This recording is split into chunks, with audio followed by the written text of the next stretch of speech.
is the next big pot. Ted Elini scores a contest 112-115. Judge Paul Thomas 112-115. Judge Donald Trailer 113-115.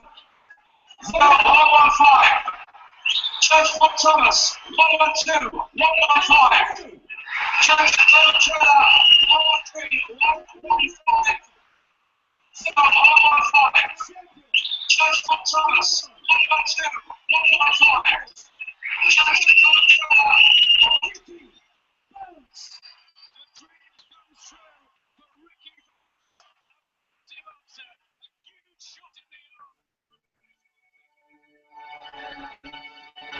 I laid out the blueprint. Yes, they gave him the decision. They gave him the fight. He beat me, but the blueprint is right there. Just look at it. I took it out of the vault and I handed it over to Canelo Alvarez. Inside boxing. Your reaction to David Price over at Maloney calling me a midget, yeah? I'll fight David Price any day of the week. You see, you former from Liverpool. It's personal between me and you. I'm going to do you some serious, big stiff in you, okay? Alright, thanks, lots. No, brilliant, like I say, for the centre of South Gloves Community Centre. Amir Khan gets the big fight with Pacquiao and the world champions, the lads that are coming through. It'll be a fantastic. I'd equate this to the Kronk in America way back in the time. You know what? Fuck Joe Gallagher. Fuck Joe Gallagher. Fuck Joe Gallagher. Fuck Joe Gallagher. Fuck Joe Gallagher. Fuck Joe Gallagher. Fuck Joe Gallagher. Fuck Joe Gallagher. I got him in the cage right now. Not the cage. The plan is to have Algieri knock Pacquiao out. Yes, but I still got him in the cage. He listens to me very well. I'm gonna let him loose. Round 10? Round 10 or 11.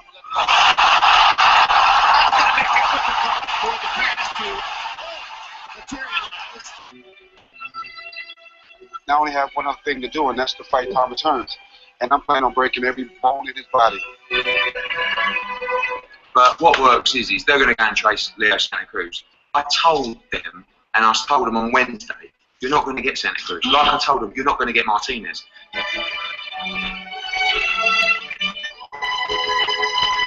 Now, coming to you live, the next big pot.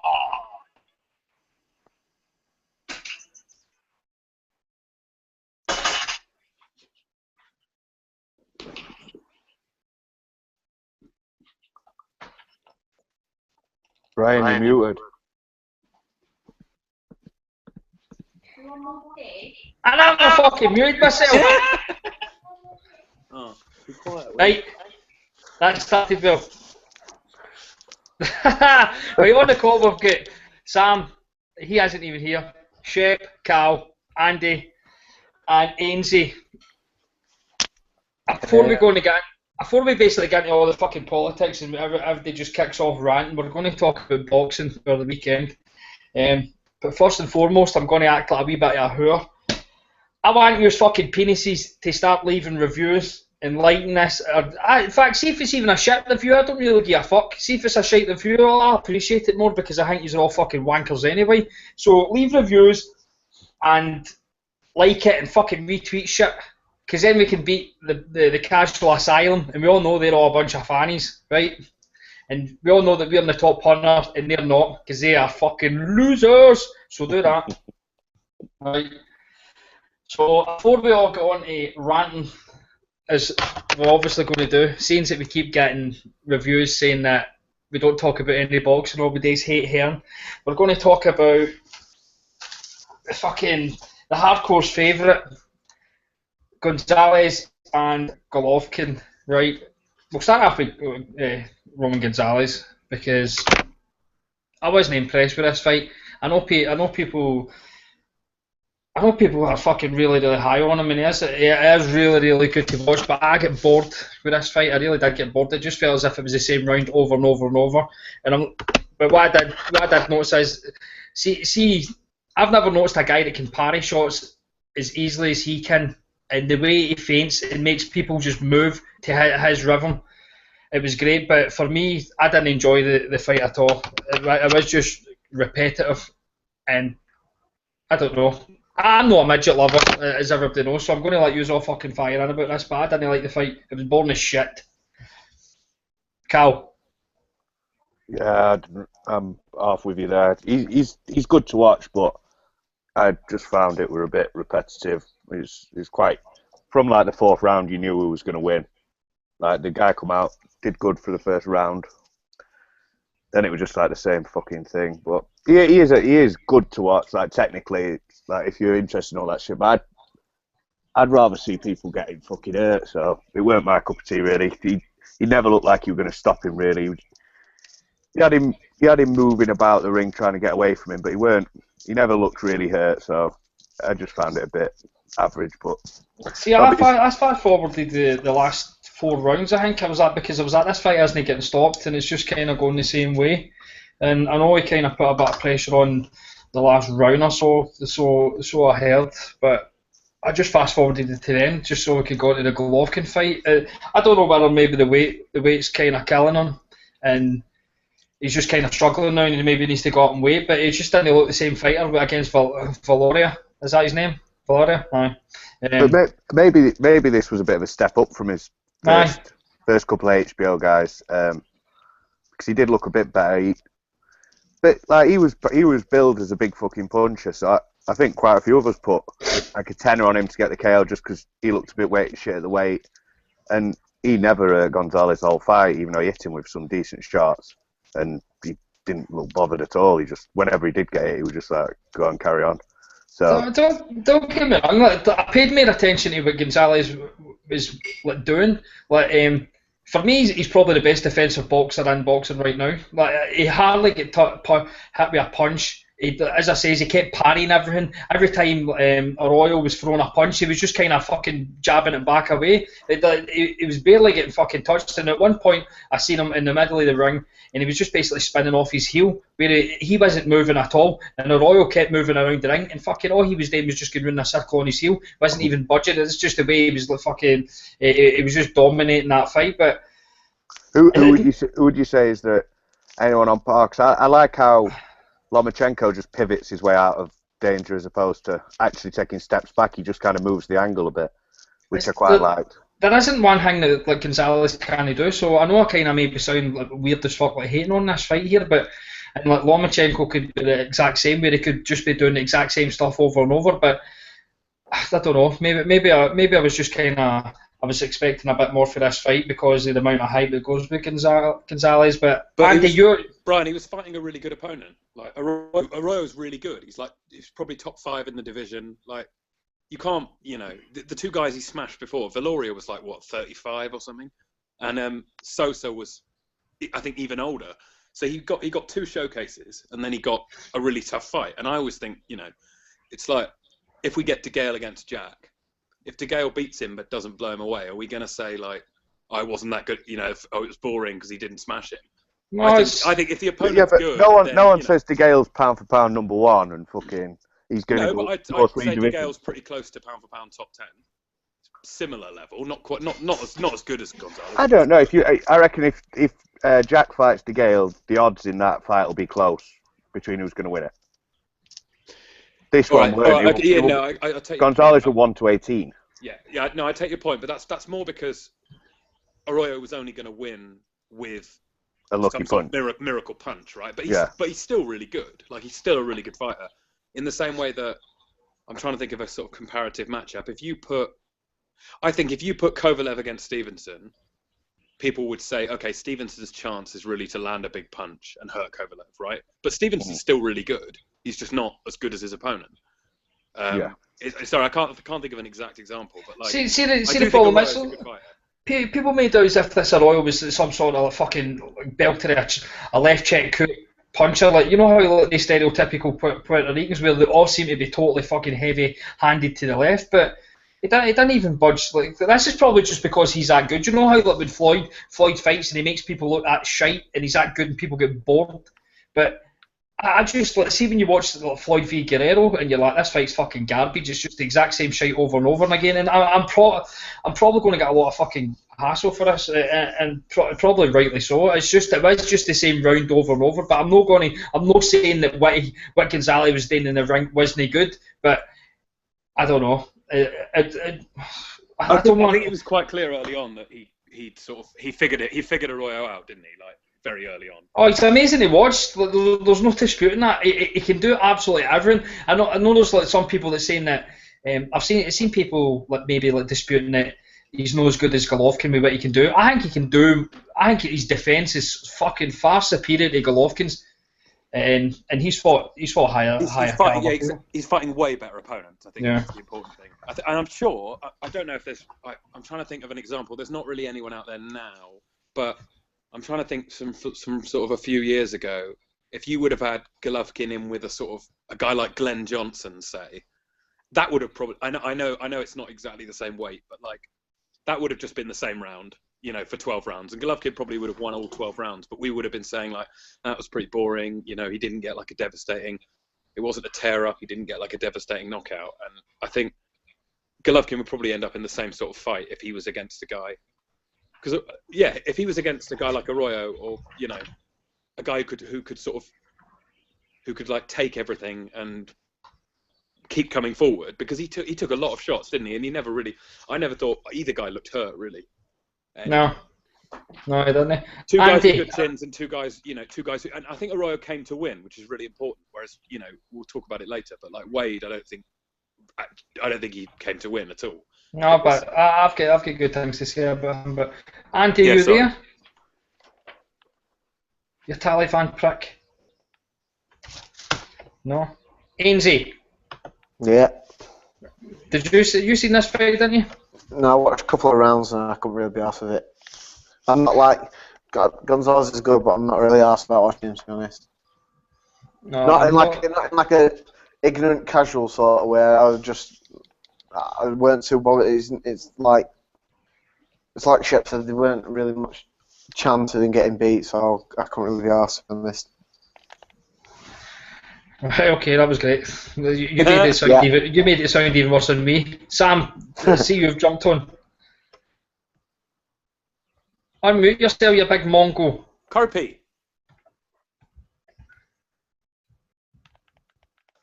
Magic. Andy, you back? Right, I hate you. I am here. Aye. I'm here. Right, Andy, you're a massive Gonzalez fan. What was your impression of this fight? I thought it was a good fight. I'd seen a lot of people the day before the fight tweet. I think it was Steve Kim that said that he was terrible at the weight. Is that right? Sure, it was him. No. Loads of people said it, didn't they, that week? Give me 2 seconds. I need to play my chimes in it.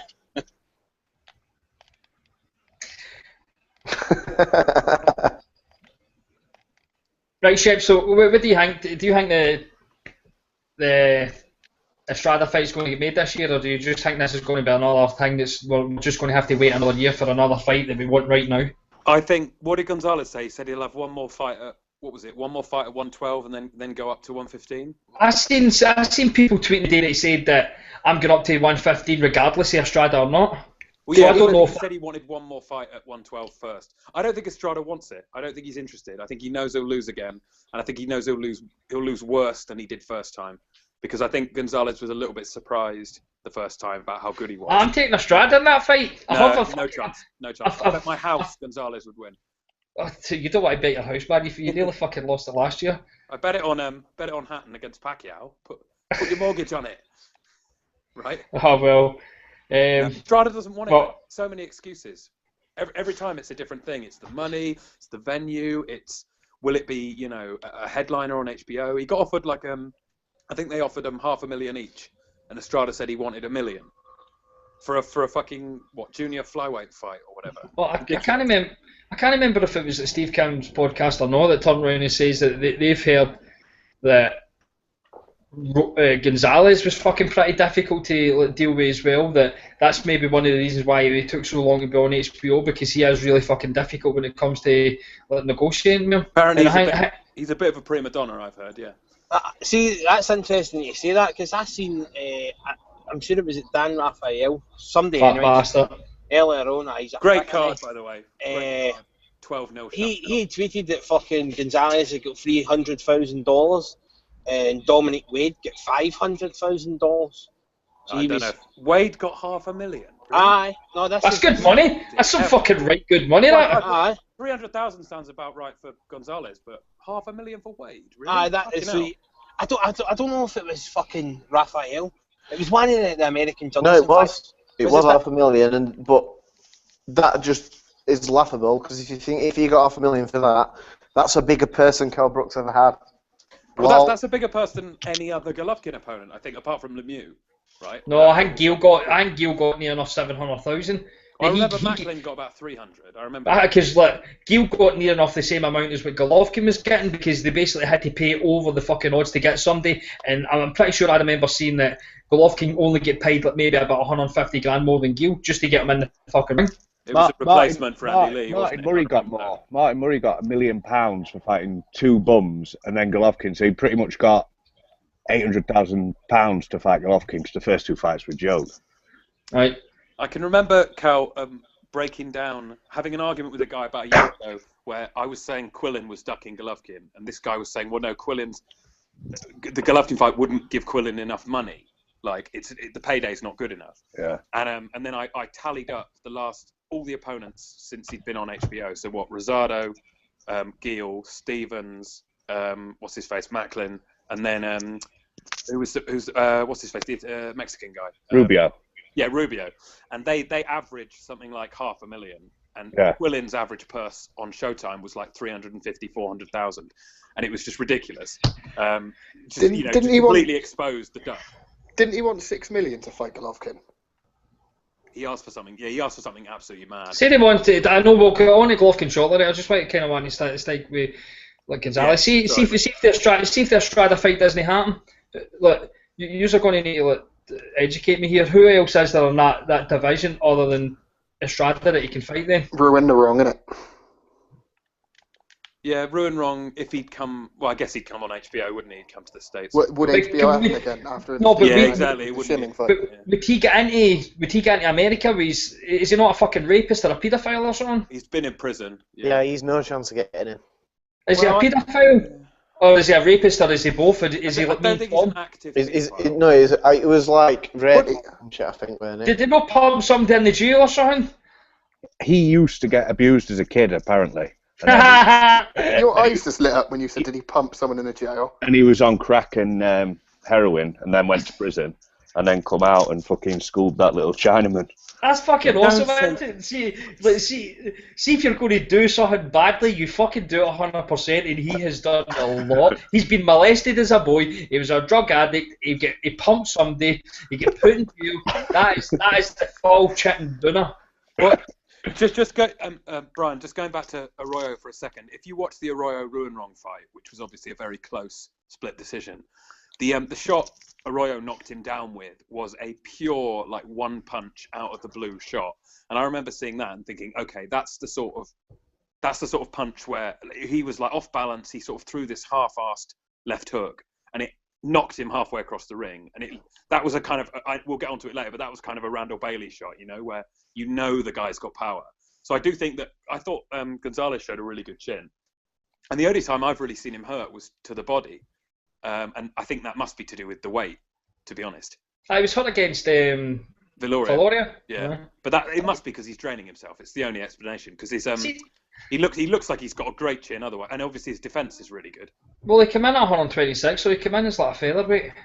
But I still can't get my head around that. You're drained at 112 pound, but you're alright at 115.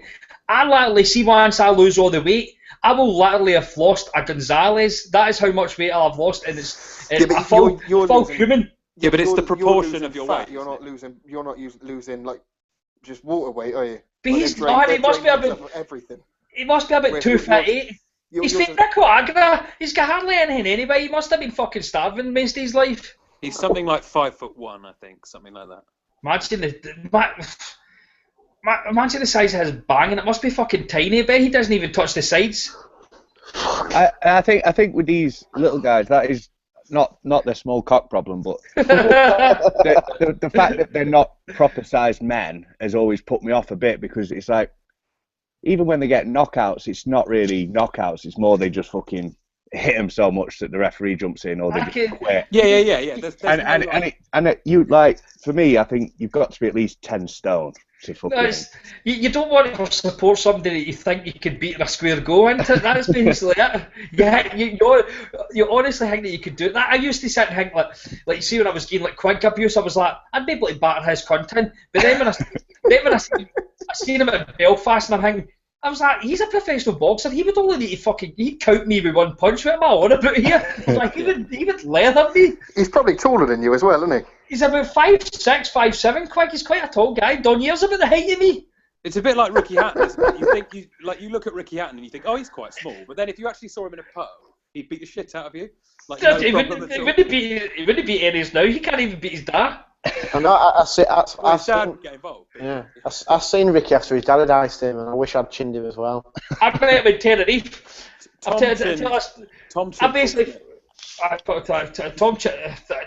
is fucking Paul Smith's chin. I'll be honest. I've been told by plenty of people that Tom actually flew out of Russia, and he was seen dropping Kovalev before running for a plane. Aye. Can you remember this rumour that done the rounds a while ago that George Groves had actually fucking decked Golovkin in sparring? Oh, yeah. That was actually a lie. It was actually Tom that dropped Golovkin in sparring. You know the rumour I've been told? I've been told that Kell Brook's a bisexual.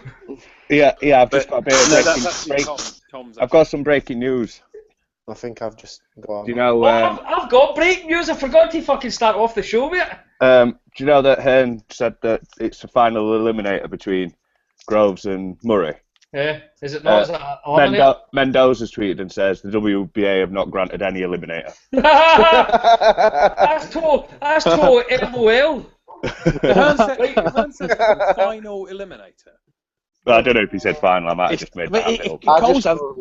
He calls everything an eliminator. That's his fucking go-to word. Campbell versus Right. We can go on to this because we're going to roast him later on. But before we go on to Golovkin, I just want to turn around and say. No, Brian. Sorry. Yeah. You asked it earlier and no one answered. Who can he realistically fight? I think he'll move up and fight Inoue. That's my answer. Sorry, go on. See, I don't really know much about him either. I've only seen like a couple of fights. I mean, you can't really tell much because everybody knows I fucking love a body punch. Oh, I love me some body punches, and he is vile to the body. Yeah, he's amazing to the body. Yeah. You've only seen like a couple of fucking highlight reel fucking like stoppages with him going to the body, so I don't know how good he is. Is he that good? Aye, in one word, aye. He's fucking very good. He's huge as well. He's massive. That's seat outside Ward Kovalev. That's the fight. That's the second best fight in boxing behind Ward Kovalev. I cannot wait to see that fight. It will be an absolute fucking war. I think Gonzalez beats him technically on just about everything, but Inoue is like what do they call him in Japan? They call him the monster. The monster. Yeah. Oh, Shep's left.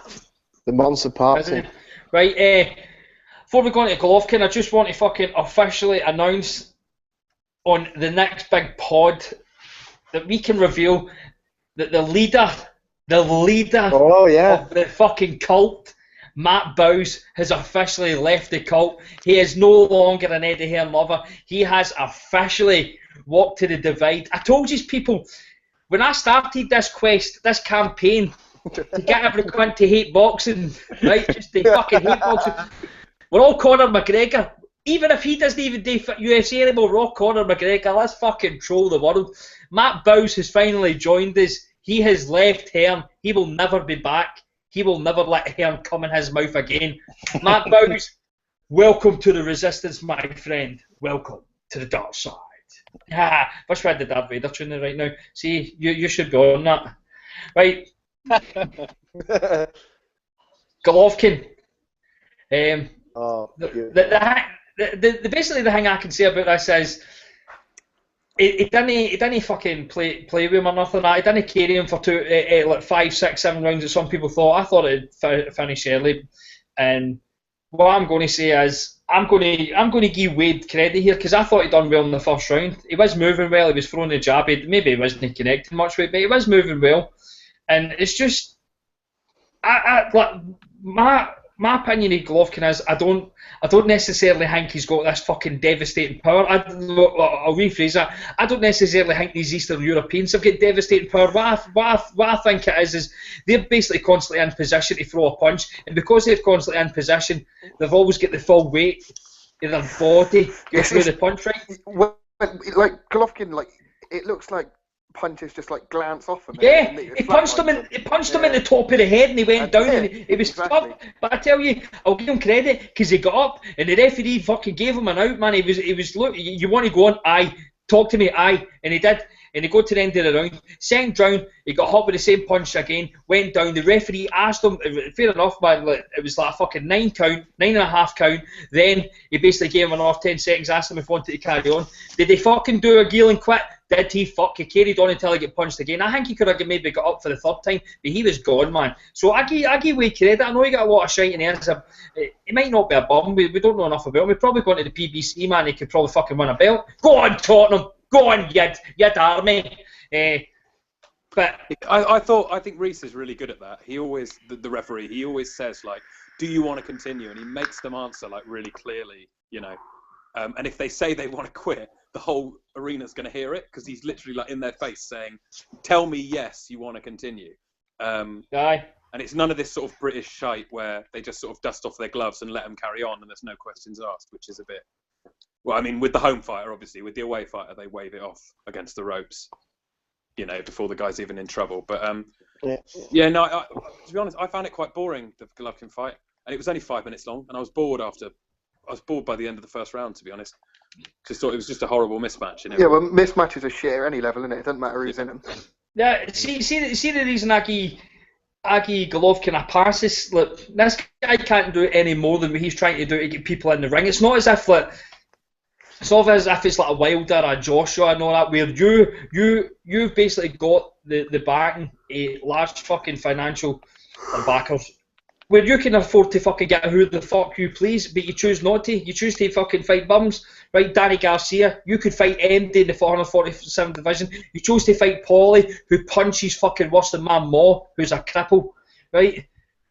He's actually went out his way and tried to overpay the likes of Billy Joe Saunders. And I mean, $3 million is a rumour. That's fucking massive money. I don't give a fuck whether you're like, I can make more money. Maybe he can. Maybe Billy Joe Saunders is banking on Canelo dumping the WBC belt, Golovkin having 3 of the belts, and then it's for a unified where he can get a bit more money. Maybe it is. But I don't give a fuck. I'm a boxing fan. I do not give a fuck about the politics. I don't want to hear your excuses of why you're not taking the fight. You didn't take the fight. Danny Jacobs turned around and says, "I can't fight you because I'm on PBC," which is fair enough. At least he admitted he was a prick. No, Jacobs has never said anything, has he? No, I seen an interview No, the boxing voice, he was asked, he's like, look, with the way the political world landscape is with the boxing, I can't fight Golovkin. So at least he admitted it. But then you had Jacobs and Quillen turning around and saying, "Aye, it has to be like fucking split pay-per-view." It's not even a pay-per-view fight. But I meant to go into the casual asylum last night, but I fell asleep at 5 because I'm old as fuck and didn't wake up to about 8:30, 9 o'clock dinner. So my point was, like, I see they're getting a lot of hate. Like Golovkin getting a lot of hate. They're saying, you go and fight Canelo at 155. He says you would fight Floyd at 154, right? He says that you would go up to 168. He even says that you would fight Ward. Right? I'm going to try and break this down for you. See when like Golovkin said this shit, he said that when he was only made his debut, I think, on HBO. He was just desperate for to get any sort of fight. He was willing to either drain his cell to fight Floyd, who, let's be honest, is the biggest fucking fighter in the last 30, 40 years. You get a fight with Floyd and you beat him, that is you a legend within your own right. You train yourself to beat Canelo, that doesn't prove nothing other than you're the top guy in a division that you're already top guy. It gives you a lot of money, but training yourself to fight Canelo, and when the guy is in your division, fuck off, no chance. He says that he would fight Ward, right? Ward fucked off for 2 years. He absolutely fucked off for 2 years. He come back and says he would take the fight with Golovkin when Golovkin had already signed for a fight with Lemieux, and then he fucks off. And he, like, what does Ward do? Ward doesn't in any way, shape or form try to fucking stay at 168 and like, fight somebody decent. Who does he go and get? He gets the fattest, horriblest, wankerest boxer on the fucking planet, Paul Smith, at a catch weight of 172. Paul Smith didn't even come in at 172. So we've got, like, People getting Let's shite. not forget that fucking Andre Ward started coming up with all that bullshit about these emails that he had. Yeah, it never ever produced them. And then shut his mouth and didn't say another word because he were fucking talking shit. Never ever produced them. Like, I've no issue with boxers like being right into God here, but Andre Ward tries to play on it. But he seems to be the biggest hypocrite and liar in boxing, because he tries to make out he's this like holy guy, but he's just a cunt. He's just a cunt. Well, he basically killed his promoter. I've said it. He did kill Goose, and there, log it. And people turn around and say, "Oh, you can't turn around and fucking say that you're not going to go a catch weight for like Canelo if you offered Ward at 164. That wasn't an offer. That was not a fucking offer. It was just basically, you know how like negotiations, people try to like bargain that we'll get 164, then you need to come back with your own offer. Right? That was never an official offer. But see, even if it was an offer, what fucking problem is that? Because it's a champion in one division with a champion in another division. I have no issue with fucking catch weights if it's like two champions meeting in the middle. What I've got an issue is with Pacquiao fighting fucking Cotto at 145 for the belt. I've got an issue with Pacquiao fighting Margarito at 150 for the belt. The belt shouldn't be on the fucking line. No belt should be on the line. I've got an issue with Canelo He vacated that belt within a month of winning it. I don't think that's really that bad. Do you know It still is. If you win the belt and it's not at the fucking actual weight, it's a load of bullshit. Regardless if you have it for a month or a year, it's still bullshit.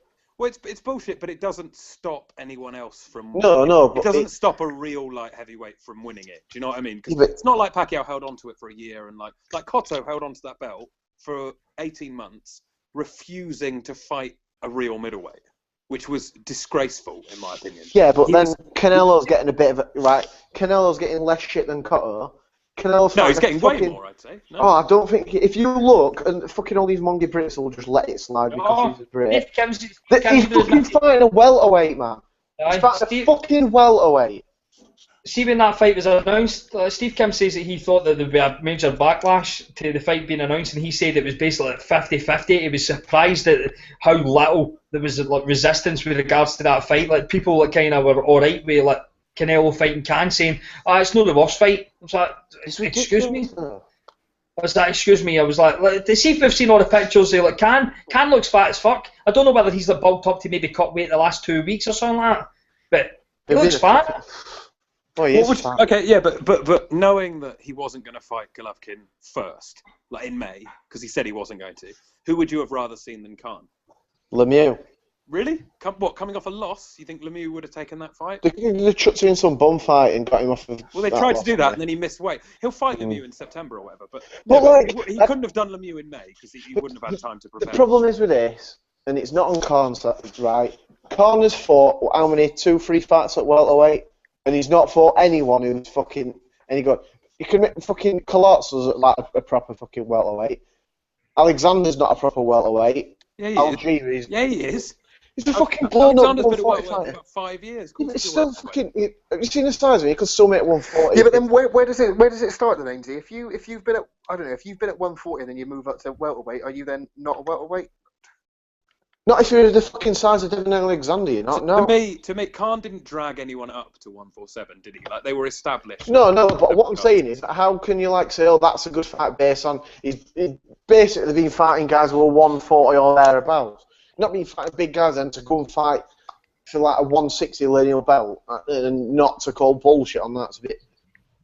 Like I said, but it's Canelo's fault. Yeah. It's you not. I understand why Khan took it. Sure. Yeah, but that's the thing. That's what I'm trying to say. I'm not having a go at Khan taking it because it'd be a bit of a mong for saying no. Cause if you lose, it don't fucking really matter. Right. In fact, fucking Canelo. It's the best decision of any fighter's made in years. Khan taking that fight. It's win-win for him. Whatever happens, he cannot possibly lose unless. Well, he's probably going to retire.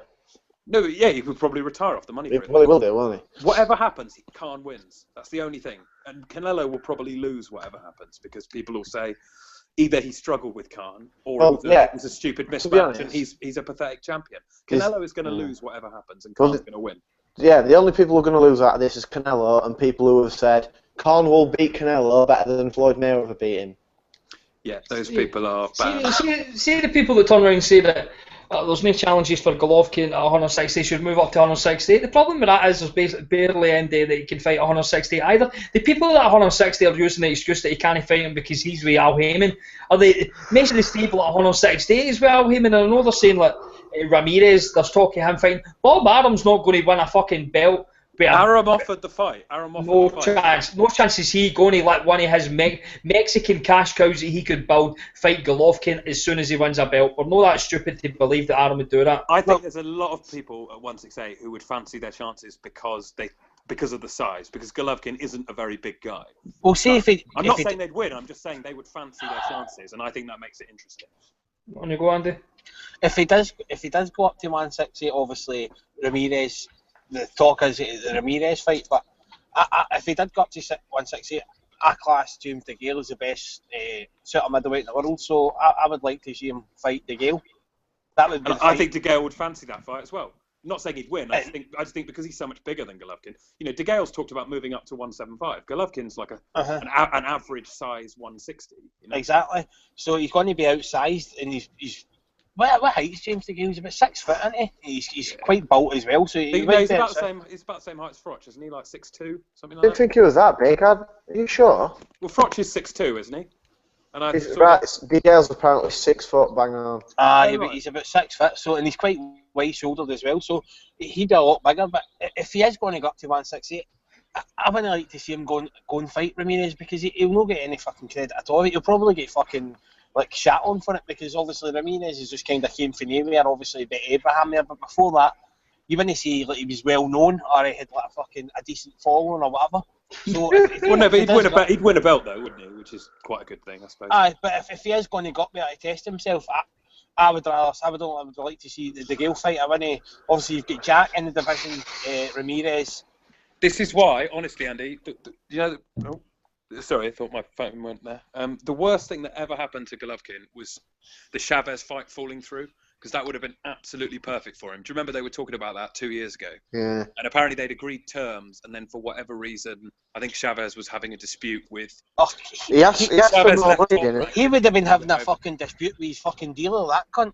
No, but it was the top rank thing, and then Arum said they'd do the fight, but he wanted. It was like Mikey Garcia. He said, "We'll do the fight, but you have to sign an extension." Chavez didn't want to sign an extension. He ended up leaving, going to Hearn, and that fight Golovkin would have immediately got a knockout win over a guy who'd never been knocked out. You know, Chavez still had a reputation back then. He would have got a huge win over a Mexican star. It would have been easy street from then on. His whole career would have been different, and that falling through has set him back so much. I said this in the chat that he's probably going to go a whole career without having one defining fight if he can't make Canelo fight him. Yeah, it's a shame. I think it's getting to the point where he just needs to bite the bullet because he should do it at 155. Honestly. Because I still think Canelo's going to be hurt more at 155 than Triple G will be. He should at least be seen trying to make it. And Canelo's not going to fight him at 155 That's anyway. the thing. At least Golovkin took the initiative and made everyone see Canelo to be the pussy that he actually is. Yeah, hit the ball back in his court and make him come up with a new excuse. Because this is like what we say about plenty of other fighters. Like it's a shit example, but like Kell Brooks when you don't get a fight. Well, if you're that good and you know you beat him, go over America and put it on them to then. So that if Triple G says, "Well, I'll fight you at 155," he's all of Canelo's excuses are gone. See, something else with that fucks me off with the Can and Kell Brook thing. If Brook's so sure he's going to beat him, just take the fucking 20%, take the shit deal, and you become massive if you can. If you're going to have a massive fight at Wembley, just like beat an him. huge investment in yourself, isn't it? Yeah, just take the shit under the stick, make it work for yourself. Right, okay. What they should have done with that is just said, well, we'll have 20%, and then if I beat you, we have a rematch, and I get like 80%, and then he's sorted, isn't he? But no, that sounds like an Eddie Hearn thing. Carl, are you there? Carl. Yeah, I'm here. What's your opinion of this? You've not really spoke for a while. Canelo's a cunt. Nah, Golovkin needs a big fight. He's the most exciting fighter. He's my favourite fighter at the minute. Even against a bag of shite, I like watching him because he's just so good at what he does, like hunting him down like a fucking maniac. But everything's precise with him. I think Kovalev actually likes hurting people. He's just it's more like a job to him. He's just. I think Coverley is desperate to kill somebody else in the ring. Yeah. But yeah, I hope he does get a big fight because it'll be a fucking sad indictment of boxing if like the most exciting fighter seems like a nice guy, marketable, and he can't manage to get a fight in probably the best division historically the best division in boxing. If he can't get a fucking defining fight in his career, then I'm not watching boxing anymore. Cal, I do think the one silver lining in the situation, and I do think eventually Canelo will be pressured into it. If Golovkin stays at 160, eventually his pride, he'll have people on the street every day in Mexico saying like, "Why aren't you fighting this guy?" And eventually it will get to him and he'll do it. But you had what, 20,000? Where was it? Was it at the StubHub last weekend? No, it's the Forum. Oh, the Forum. Yeah. So that's what 15,000, something like that. You got 15,000 Mexican Americans in there, and when he said, "Canelo, come on, fight me, give me my belt," they all went mad for it. So you've got 15,000 Mexican Americans openly, saying, "Canelo, stop fucking around, fight this guy." And you have to think that will translate into because Mexicans are them, they're like proper behind the guys, and it's not so much if they lose, it's if they fucking shit it. They won't have it. They won't have it. They'll turn.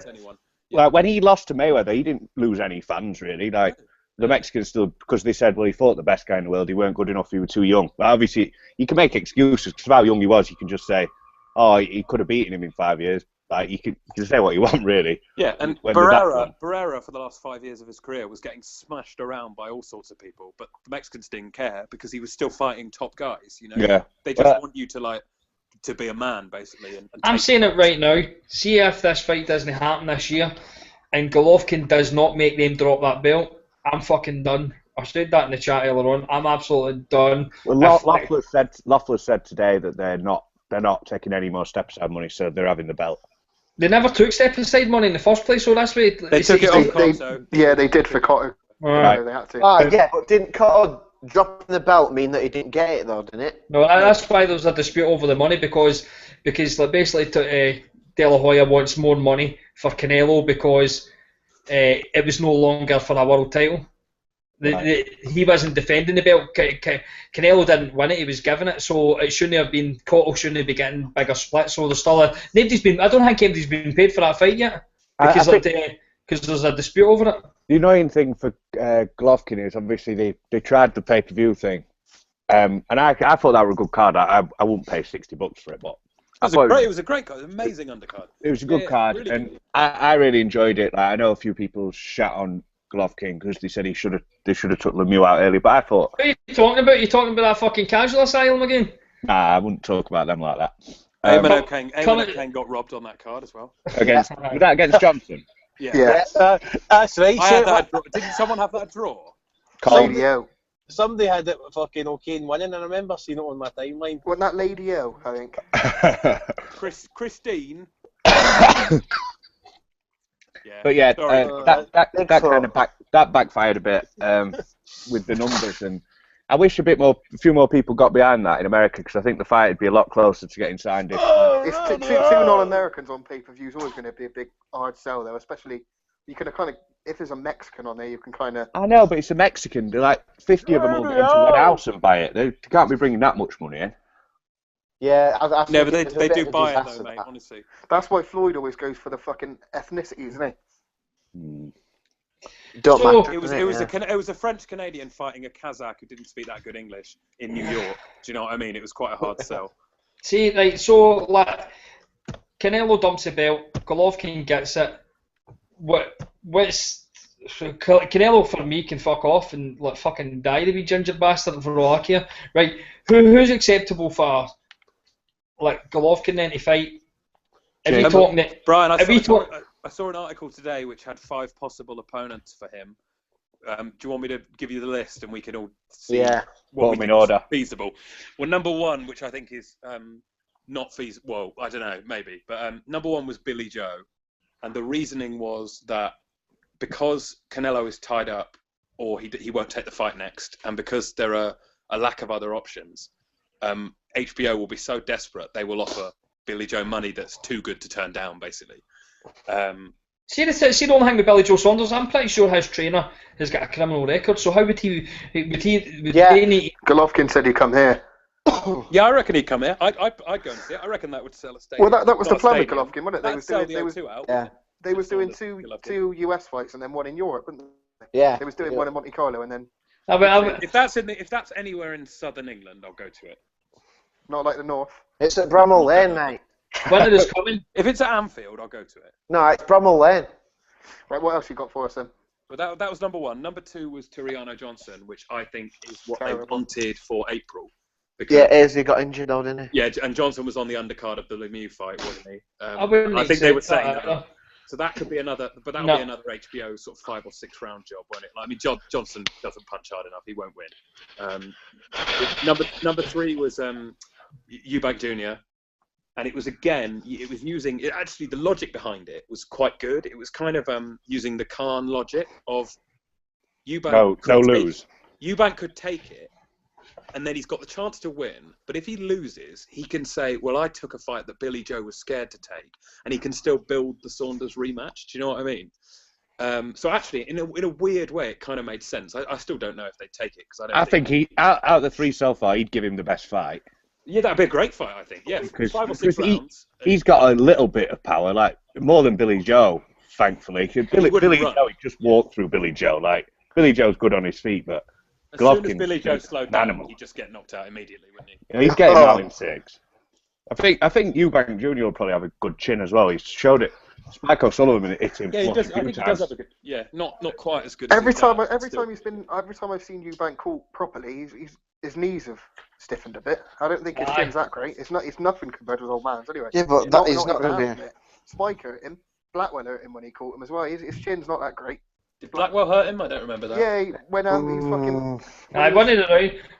fucking. When he was pussyfooting around, like chatting to fucking Saunders and that. Yeah, but this was like stiffening the legs, like what everyone was trying to claim that Groves did against Brophy. It was literally like the smallest stiffening of a leg I've ever seen. Because there's a difference. It was different now because they weren't wobble. Coming out as well. This is the thing. There's been stunned or momentarily hurt, and there's been properly hurt. He's not been like properly hurt in fucking. Like looking like he's going to get stopped at any point yet. So. Is it basically, you know how when you've got a bird bent over on your back Scotland and you feel as if you're like, I fucking feel as if I'm about to hit the tickly bit here and you kind of just jolt yourself a wee bit. Is that the sort of fucking wobble that you've seen him have? Well, every time I've seen him caught properly on the chin, his knees have always stiffened, like he's not eating shots and just laughing at it. He's getting hurt. If Golovkin hits him, he'll go. Eubank's not getting any sort of defence to be able to deal with fucking like. Exactly. Yeah, exactly. It's not. It's not. Yeah, yeah. But he might give it a go, and I think he would come to win. Do you know what I mean? Golovkin would punch the daddy issues right out of him. I think Saunders had come to go 12 rounds. Do you know what I mean? I don't think he'd come to try and go the distance. I don't think he genuinely. I still do not believe that Saunders gets fucking any sort of credit that he deserves. People talk here as if like Eubank's this better fighter. He fucking schooled Eubank for about 98 rounds. It wasn't a close fucking fight, and it's not as if like Eubank's went on this fucking tear that he's beat all these great guys here. Like Saunders fucking schooled him. Saunders beat him, but. I think Eubank's definitely improved since then. I'd be interested in the rematch between those two. Do you know what I mean? I don't know if he has improved or if he's just been putting with guys who's going to look. So who are you all accepting? Who are you all going to accept? So listen, the last two were so it was Johnson, Saunders, Eubank, and then the last two were Jacobs, and it was using the logic that Heyman is kind of selling off his champions one by one. You know, like he's been sending them off to fight. Well, we know Jacobs is. And I know he's not really a champion. But it's been announced now already, isn't it? Yeah, it's been announced that, so you can say it now. What's been announced? Andy Lee Jacobs. Oh, is that? Oh, I thought that was rumoured. I didn't know. Is that confirmed? It's definitely rumoured, and it's not been announced. Yeah. Well, we better. Fucking wag. I seen somebody tweet. He will fight Golovkin. I seen somebody tweet it earlier on. I actually did. It was I like saw it rumoured last week. I've seen a few tweets saying that. No, I thought it was.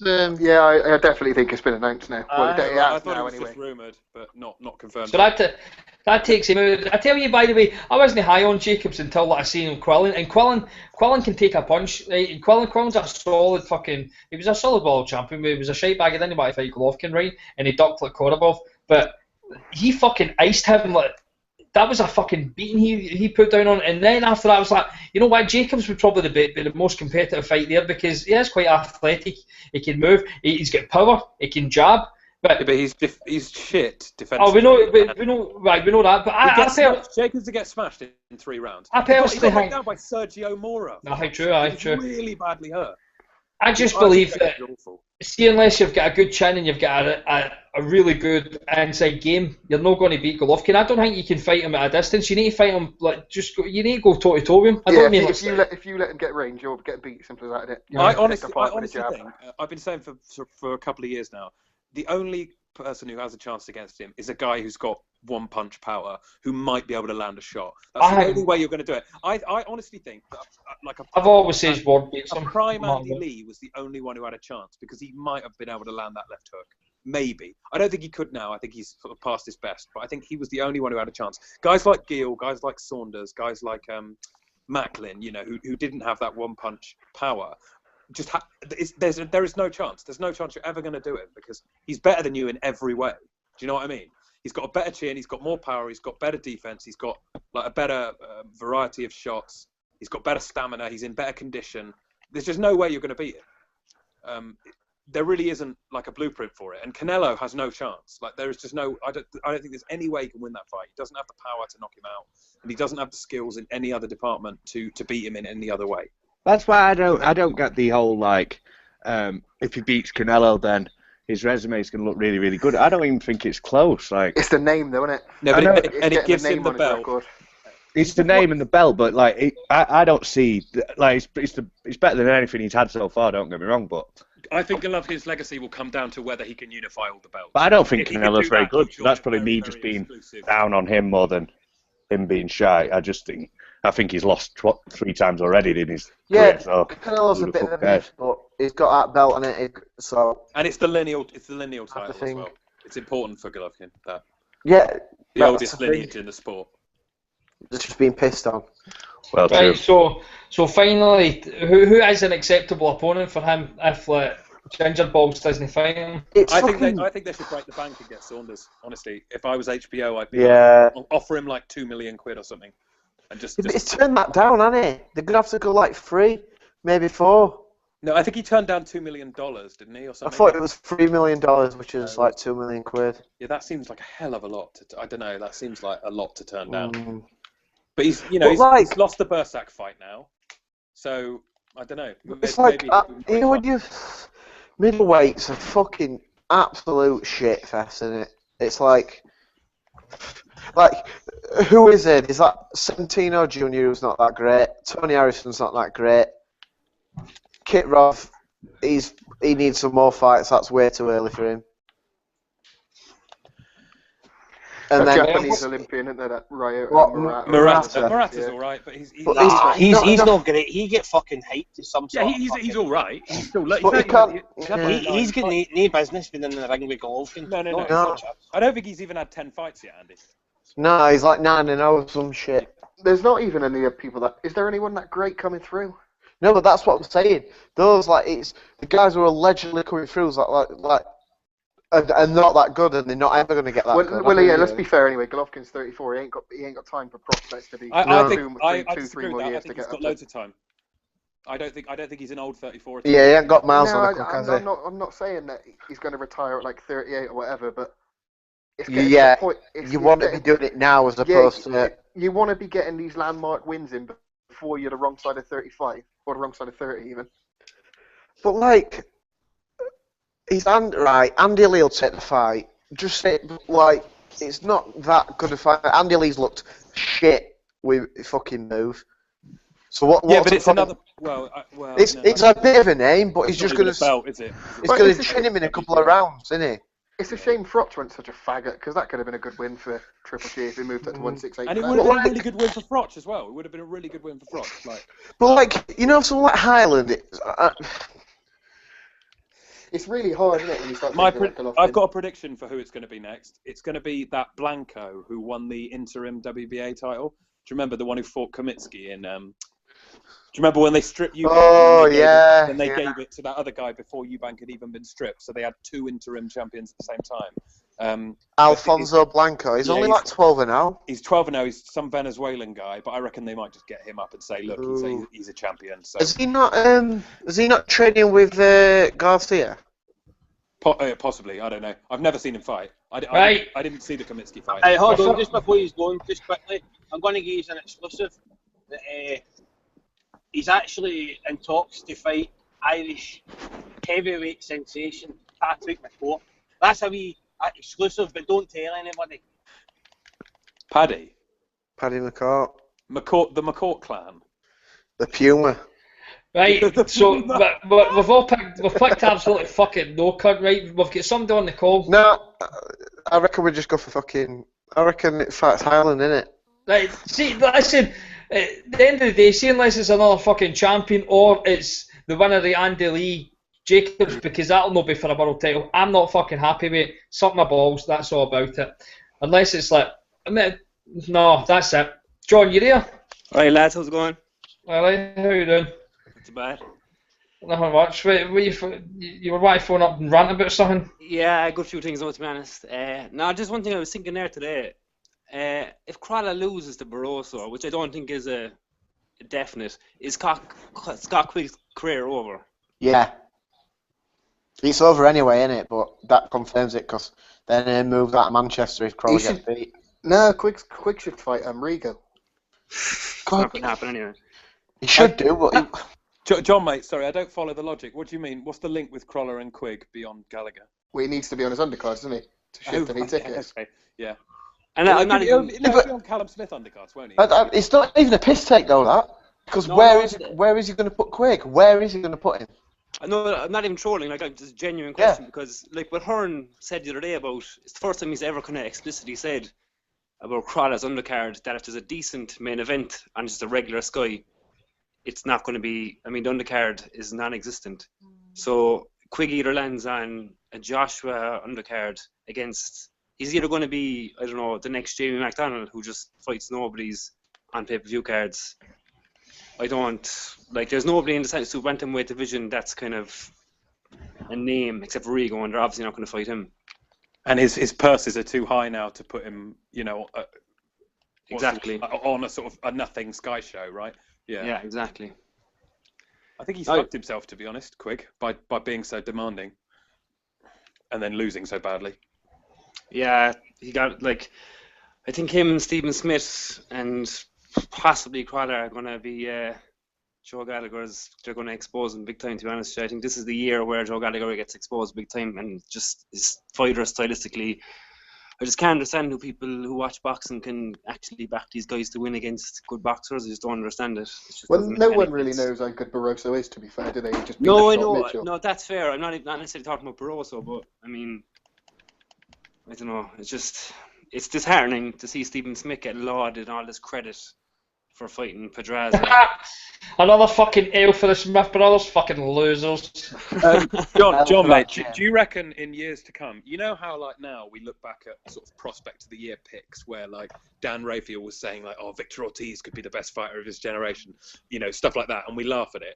Do you reckon we'll look back at Gallagher getting trainer of the year and be like, that was one of the most laughable awards we've ever seen, in British boxing? Never mind years to come. I'm already laughing at it, to be honest. Yeah. Every day goes past, it becomes worse. Yeah. What are you watching, Brian? Easy, muted him. Oh, someone's muted him. Okay. Ainsley. Is he watching the football?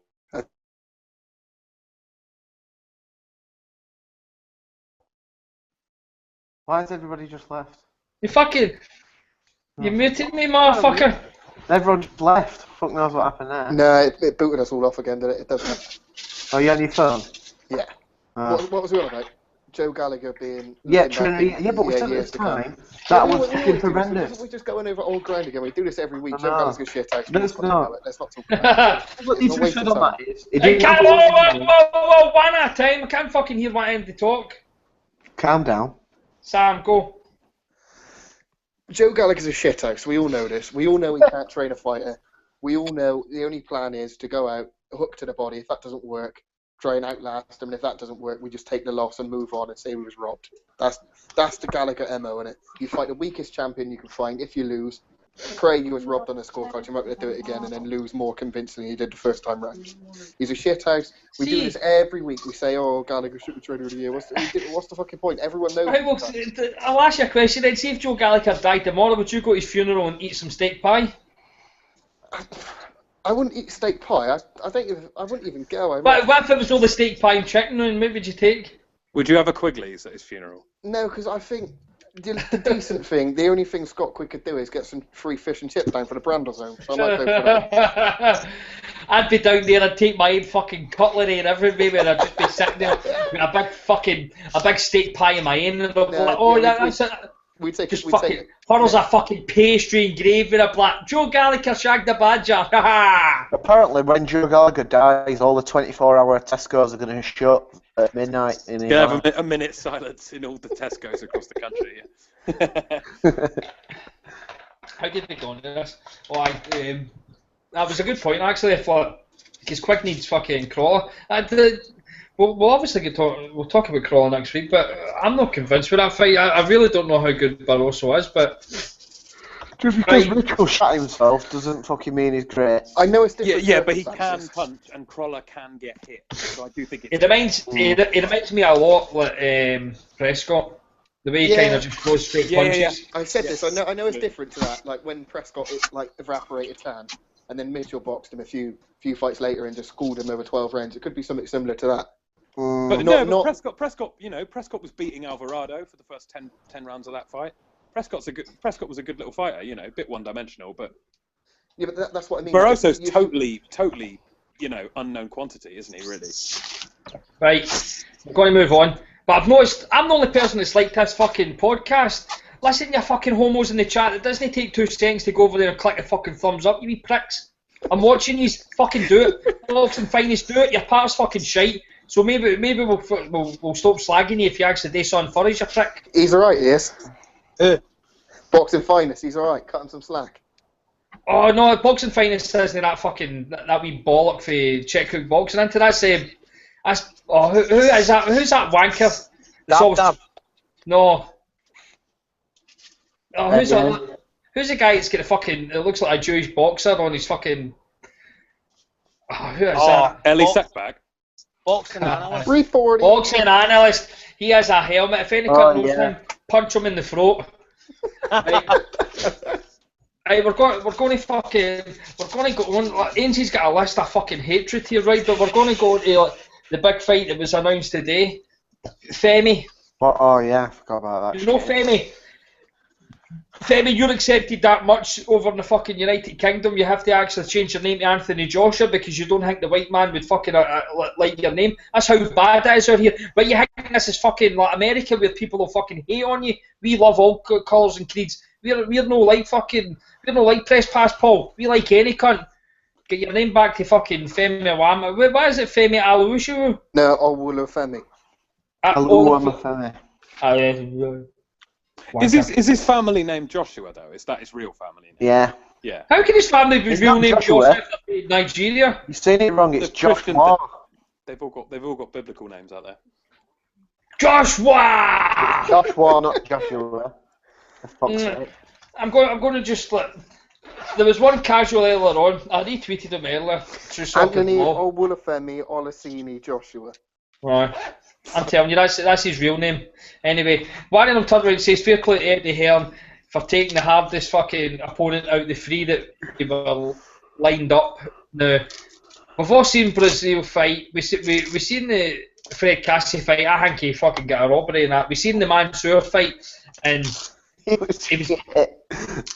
he was getting fucking schooled after Mansour, but like, fair enough, we give him credit. He come back for that knockdown where we all thought he was going to get finished. He get back up, he ended up fucking hitting him a belt to a punch that made Mansour bite through his own tongue and had to quit. Right, I called him a quitter.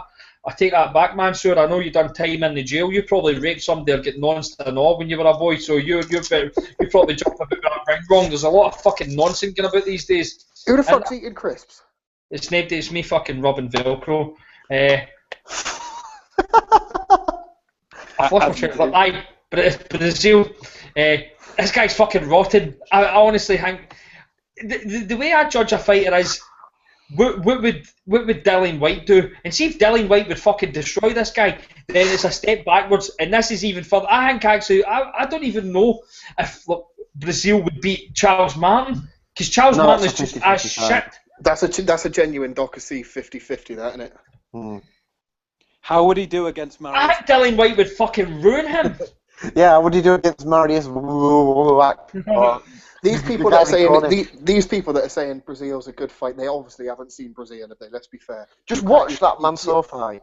Or the Fred Cassie one. You can't have seen either of them two fights and expect him to go any longer than 6 minutes. He's going to get flattened again. Yeah, it'll be like the Cornish fight. He's got no defence. He puts his chin straight up in the air. He'll smacked. And he's just a big fat lump of shit. He's another one who's going to look like a rabbit in the fucking headlights. Is he like kind of Mexican American? No, I don't. Fuck no. Don't think so. Didn't he used to be in the NFL or something? He's one of them failed NFL players. Yeah. What's the name in Brazil? Brazil's no American. He was a fucking quarterback, a failed quarterback. Was he really?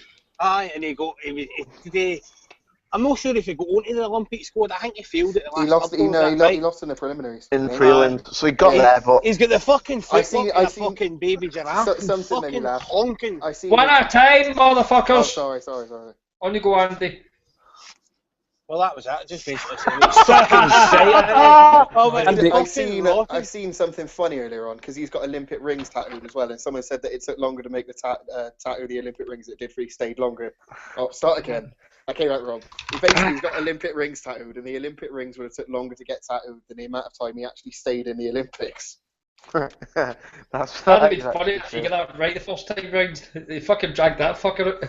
Yeah, I know. Sorry about that. Not like a duck I see fucking punchline.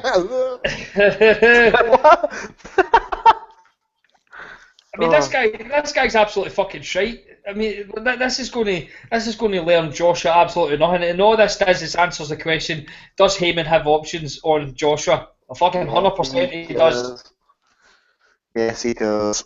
Yes, look, it is looking like he does, to be honest. Yeah. Brazil is a big fat piece of shit, man. Like, fuck me. Would we back Molina to beat Brazil? Probably. Yeah, fuck it. Who was the other option for the would we Scott. back Molina Scott against Brazil? I thought it was Scott probably outbox him. No, Stavern magically disappeared from the IBF rankings, didn't he? Stavern and West I think Tony Thompson's better than any of the three there. He was, but I don't think he'd be able to do anything. Yeah, no, but I'm saying like a stay busy fight for Ortiz on regular HBO is better than Joshua's title defense on pay-per-view in the UK, which just shows you how like Hearn is just selling us absolute shite. I'm not watching this card. I'm doing the exact same as the last Joshua card. I'm not watching it.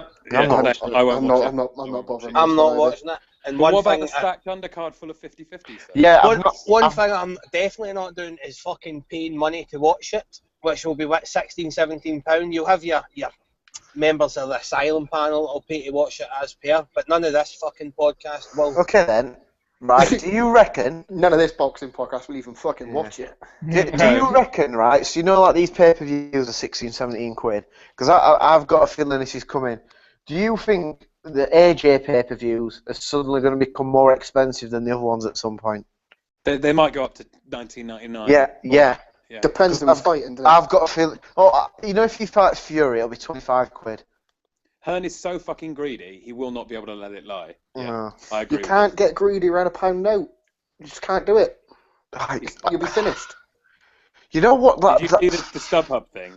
I think they're going on sale on StubHub on Wednesday, aren't they? Yeah, Frank Warren fucking mentioned that in his interview with Dan. Basically says he answers all these bullshit easy questions.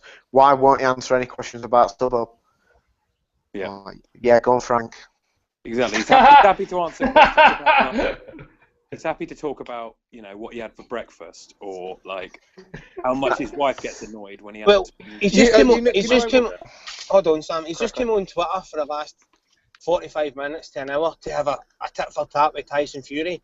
Yet there's been people tweeting him the full day asking about this fucking matchroom fight pass fiasco when the site went down, and asking him about the fucking crawler undercard, and he's fucking patched, every single one of them, but he can come on to have a fucking tit for tat to try and noise Fury up. The guy is an absolute fucking wanker. See anybody that he's actually got a fucking fan club. He's a boxing promoter that is a fucking fan club. Yeah. That actually, they're not fans of boxing, they're fans of him, and they'll go and whatever he says, he's like the fucking Jim Jones of the fucking new era. I'm waiting for him to get the fucking Kool-Aid. Whatever he says, these people will fucking do and buy, all in the word of a fucking lying cunt. Andy, I've literally seen tweets where guys will be saying, like, can't wait to go to the boxing on Saturday and see Eddie Hearn. They don't even talk about the fighters. They're like, I can't wait to see Eddie. Exactly. It's mental. It's crazy. It's mental. It is absolutely. He's created a market. Yeah. Now, this is obviously because we're boxing fans. We're fans of boxing. Yeah. But he has actually created a market and he's created a brand. More so for fucking him. The only person that he goes bigger on him is Joshua. It's fucking. It is really genius, right? But obviously we hate him and look at it the other way. It's crazy. See if he was to bring out like fucking, say for instance, a T-shirt with his fucking face on it and like a daft autograph, he would sell fucking thousands upon thousands of them. And if he bring out a fucking mug that you put fucking tea in, he would fucking sit with his daft fucking stupid looking cutting on it. He's fucking he's fucking gone bald, and he fucking he's fucking comb over, fucking go and get a fucking hair transplant. You big fucking streak of piss cunt. Fuck you, you're a wanker. And the Matchroom video game, don't forget that. Oh, there you go, there's another one. There's fucking already been people that have actually tweeted that and actually asked them to make that. That is mental. Can you imagine an American fan saying like, oh, I can't wait to go to the fights and see Bob Arum? They get like laughed out of town. Do you know what I mean? Do you reckon Bob Arum smells aware of his originals? Smells of stale farce. Do you think Bob Arum used to go to the Catskills and knows people? Yeah. Arum used to party with Ali. He was I've seen that. Shit. See what you're saying there. Like, Hearn's built this whole kind of fucking following and whole culture on like the kind of, see like the darts crew, the kind of, it's a night out, it's an atmosphere, it's a fucking show, it's this, it's that. He's got that kind of demographic following his shows. Right, so like guys like us, I don't know how many fucking big boxing fans are in Britain, whatever it is, right? You get us and we complain about it because we know we're not getting the fights we want, we know all the bullshit, but these people, that they're just there and they think, oh fuck it, I'm going to get pissed, I'm going to have a couple of lines of gear, I'm going to get a night out with my pals, and they buy into what he's selling, they buy in as it's a night out, whereas us, we're the total opposite, we go there to watch the boxing and watch the fight. And that's the difference. Do you know what I mean? There's a huge difference. It's just the idea that like you could have a show with good fights and the promoter's not there, and you could have a show with exactly the same fights and some lanky twat getting in the ring and grinning for photos after every fight, and people would genuinely think that was better. Do you know what I mean? Even though the fights were exactly the same. And the idea that you can compensate for a lack of good fights or a lack of like an undercard or whatever it is by the fact that there's like some sort of media personality getting in the ring afterwards and saying, you know, well, I believe he's the best welterweight in the world, or I believe he's the best middleweight in the world, which is what he says in every fucking interview. I believe he's the best. I believe I can fly. Honestly, look, I believe I can touch the sky. I think about you every night and day. I spread my wings and fly away. Carry on. But you know what I mean? It's just it's almost like they're waiting for him with these catchphrases, and he'll say like, well, you know, we want the big fights. We want Fury. And then the crowd will cheer, and then he'll sign up for Brazil rematch. Do you know what I mean? What's the point in having a fucking Matchroom video game when all it's going to be is you controlling different fighters ducking Kell Brook? Because that's all it'd be, wouldn't it? No, to be fair, like a championship manager for boxing, I actually think would be really good. That actually is there is a really good game in there somewhere, but not a fucking Matchroom, you know, you play as Eddie like cartoon platforming game. Fucking genuinely what they're talking about. You just go around stealing other people's fighters. Running about you'd have to rescue them from Frank Warren. A yellow Reliant Robin, you fucking Dale Boy prick.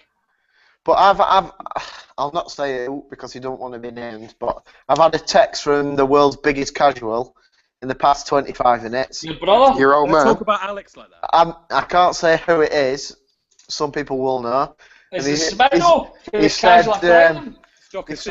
He said, I've just seen who AJ is fighting.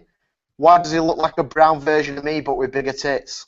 Is that your brother? I might fight you, bro. It's not my brother. It's Gracie. It's Gracie. It's Gracie. Right, so you've got basically a list of fucking rants in you, so let's hear this shit. So I just chucked a few things down that immediate comes to me that pissed me off that Aaron's done. So let's start off with number one. And this is quite a fucking bad one. Remember when Brook was supposed to fight Chavez and then he broke his ribs when really he was probably just having too much of a good time and couldn't make weight, the fat cunt. And we got served up that Eubank Jr bullshit. Johnny Jr. Right, and he was fucking trying to palm that off as though it's a good fight, he's ranked with the fucking WA, all that bullshit. He fucking fannied about, didn't cancel the card, absolute sack of shit, there was no undercard to it, and then fucking a few weeks later, he shit himself on the purse bid, lost that, and Eubank left him. So what was the fucking point in making everyone have to put up with that? Also, he tried to imply that he didn't know how bad Jeter was. He was like, yeah, sorry about that, I honestly didn't know. And it's like, mate, it's your job to know. Yeah. Like, why you know, a bus driver who crashes the bus doesn't get out and say, yeah, sorry about that, I crashed the bus, didn't I? Why is he laughing about it? It's not a joke. Like, he should know.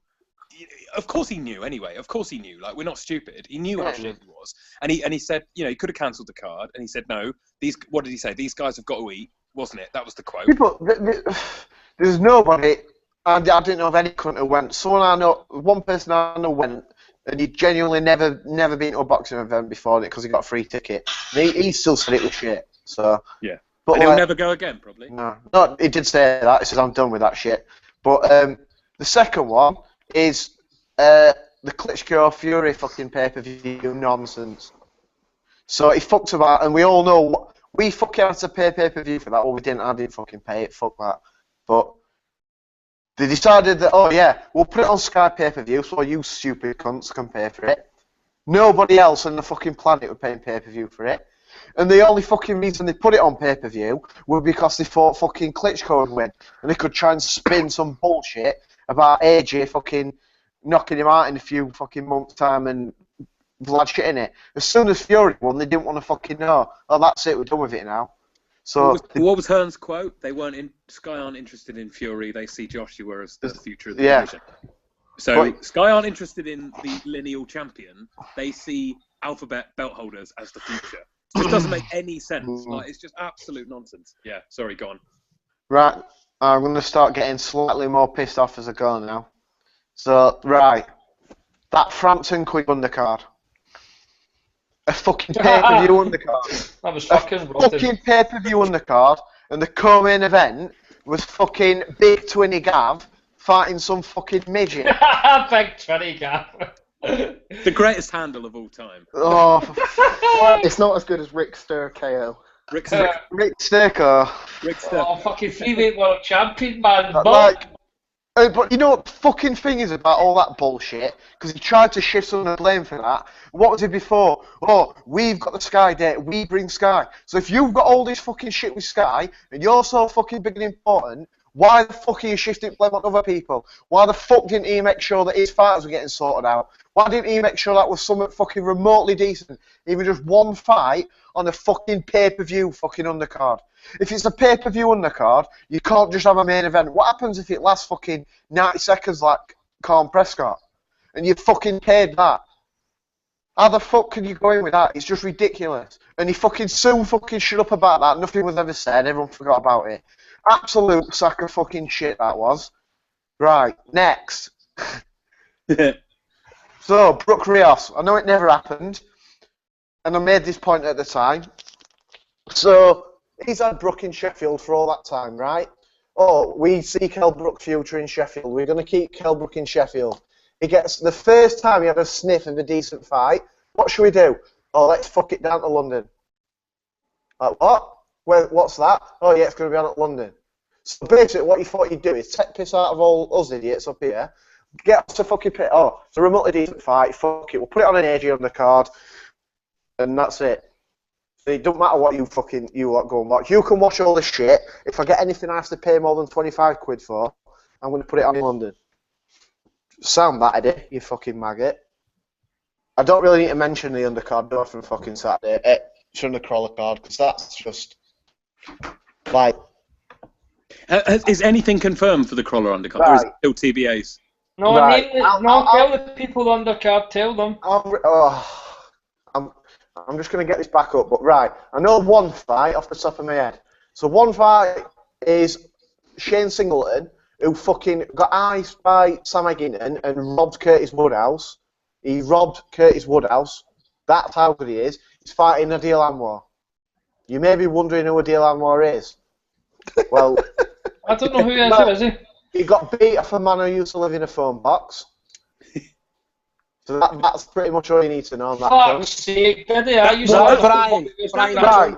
remember a Sorry, couple of Andy, weeks is that ago, the co-main? I was watching that on Bob Yeah, Nation. Right. That is 2 of the 3 fucking signed fights. The next fight, which is the only one that is signed, is our very favourite fight from Liverpool, Paul Smith, fighting Daniel Rigi, who is obviously going to be some fucking You got a killer. fucking fat bastard, Paul Smith. You And then- fat motherfucker. Is Let me that the just lad run- who I looked at his record? He's 28-13. Yeah, no, but his last 3 wins have been one was against a guy making his debut, Yeah. and the other 2 were against guys with losing records. Yeah. So yeah, says a But lot. then- It's actually not that different from Smith's record, to be honest. His No. last 3 wins. Well, let's face it, after Paul beats him, he should get a deserved world title shot. Well, I mean, he'll be back. He'll if be back in the anybody mix, deserves won't a world title shot in boxing at this moment, it's that man. He's done everything he possibly can to beating get a Daniel world title Rigi, shot. putting it all on the line. I mean, that's It's a huge statement, Shep. It's yeah, a huge it's a statement. statement. Yeah, the division will take notice. But then, after that, so Jose Burton's on the card. TBA. Right. This up until, well, I'm assuming today, because I looked at the end of last week, this was his British title defence. That's apparently not happening anymore. TBA. Marty Murray. TBA. Tommy Coyle. TBA. Marcus Morrison. TBA. John O'Carroll. TBA. Ben Sheedy. I ain't gonna John fuck that, O'Carroll it's as well. TBA. Yeah, I thought they were going to do TBA. something with Carroll. Sean Ben Mulligan. TBA. Warren Baster. TBA. TBA. Me, 40 quid on the ticket for that. What an idiot. I tell you, I ain't fucking going. I ain't going. I've paid the money, and Yeah. I don't expect Matt to give me it back. But I'm not fucking going. I'm not wasting. Well, I waste 40 quid on a ticket quite happily, but I'm not wasting it's money the best of commuting it. up there. I'm not spending money on a hotel. You know what? I'm not spending money on beer. I'm not giving any more of my fucking money to that Eddie Hearn cunt. Because you're not going that, and I'm not the money I'm going to spend on not having a night out. I think I'm just going to get a massive banner printed that just says "Hearn's a cunt" and put it over our free seats. Yeah, Just Actually, do it. I will chip in for that. and I'll just set a flare up or some shit and fucking. In fact, fuck it. I'll just go with a bat and fucking chin Gallagher. Kinda. In hindsight, looking back now, I wanted to go, and I still want to see the fight, and I'll sit at home and watch it on Sky. But I like I Crawler, thought- but I shouldn't have rushed into it. I thought it'd be a half decent card because it's not a standalone fight, is it? No, It's not, no but- cunt knows who Barroso is really. I didn't think he'd. The I didn't mandatory think- defence. Yeah, I didn't think he'd go so light on the card. I wasn't expecting miracles because the Eddie Hearn card. I wasn't expecting anything fucking great, but I That's wasn't just expecting it to be terrible. this shit. It's like pathetic. But then, so let me fucking follow on from that with the other whinge I had. So then there's bullshit about, oh, well, we can't really have a good undercard because I'm paying Crawler loads of fucking money. Well, that's your stupid fault.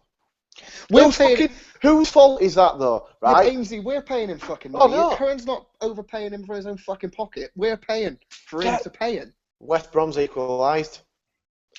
Since when did boxing become a charity? Yeah. When did we become like some sort of fucking charity case where we No. need to pay boxers? No, you earn the fucking money. It's no, you know what, I'm not going to put a fucking good card on, so what I'm going to do is I'm just going to make sure my fighter gets a lot of money where I'm getting a fucking cut of it anyway. Fuck off, daft ass.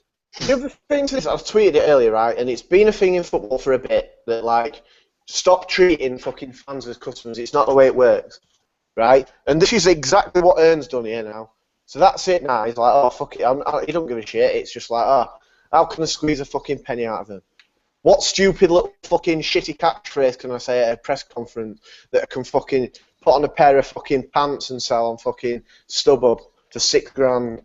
Like, why the fuck does it matter to us what we're fucking paying? So when we buy a ticket, it's not like, oh, I'm buying this ticket so that Crawler can buy his kid a fucking... I don't give a Well, fuck. he said the other day, Andy, he said the other day in a tweet, I saw him say, yeah, I'm paying Crawler really good money. He's earned it.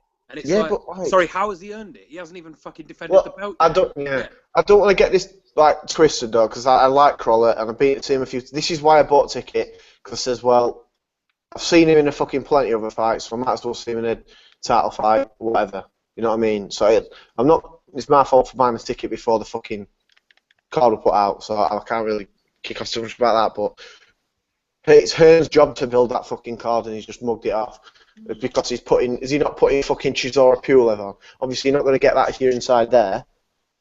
But it's like, why is he putting that on as well? That's definitely because I don't think Joshua will fight Pulev. I think they're just hoping that Chisora wins. Yeah. Right. But like, I just don't know. It's like I'm fucking going over and just saying the same things every fucking few days now. I mean,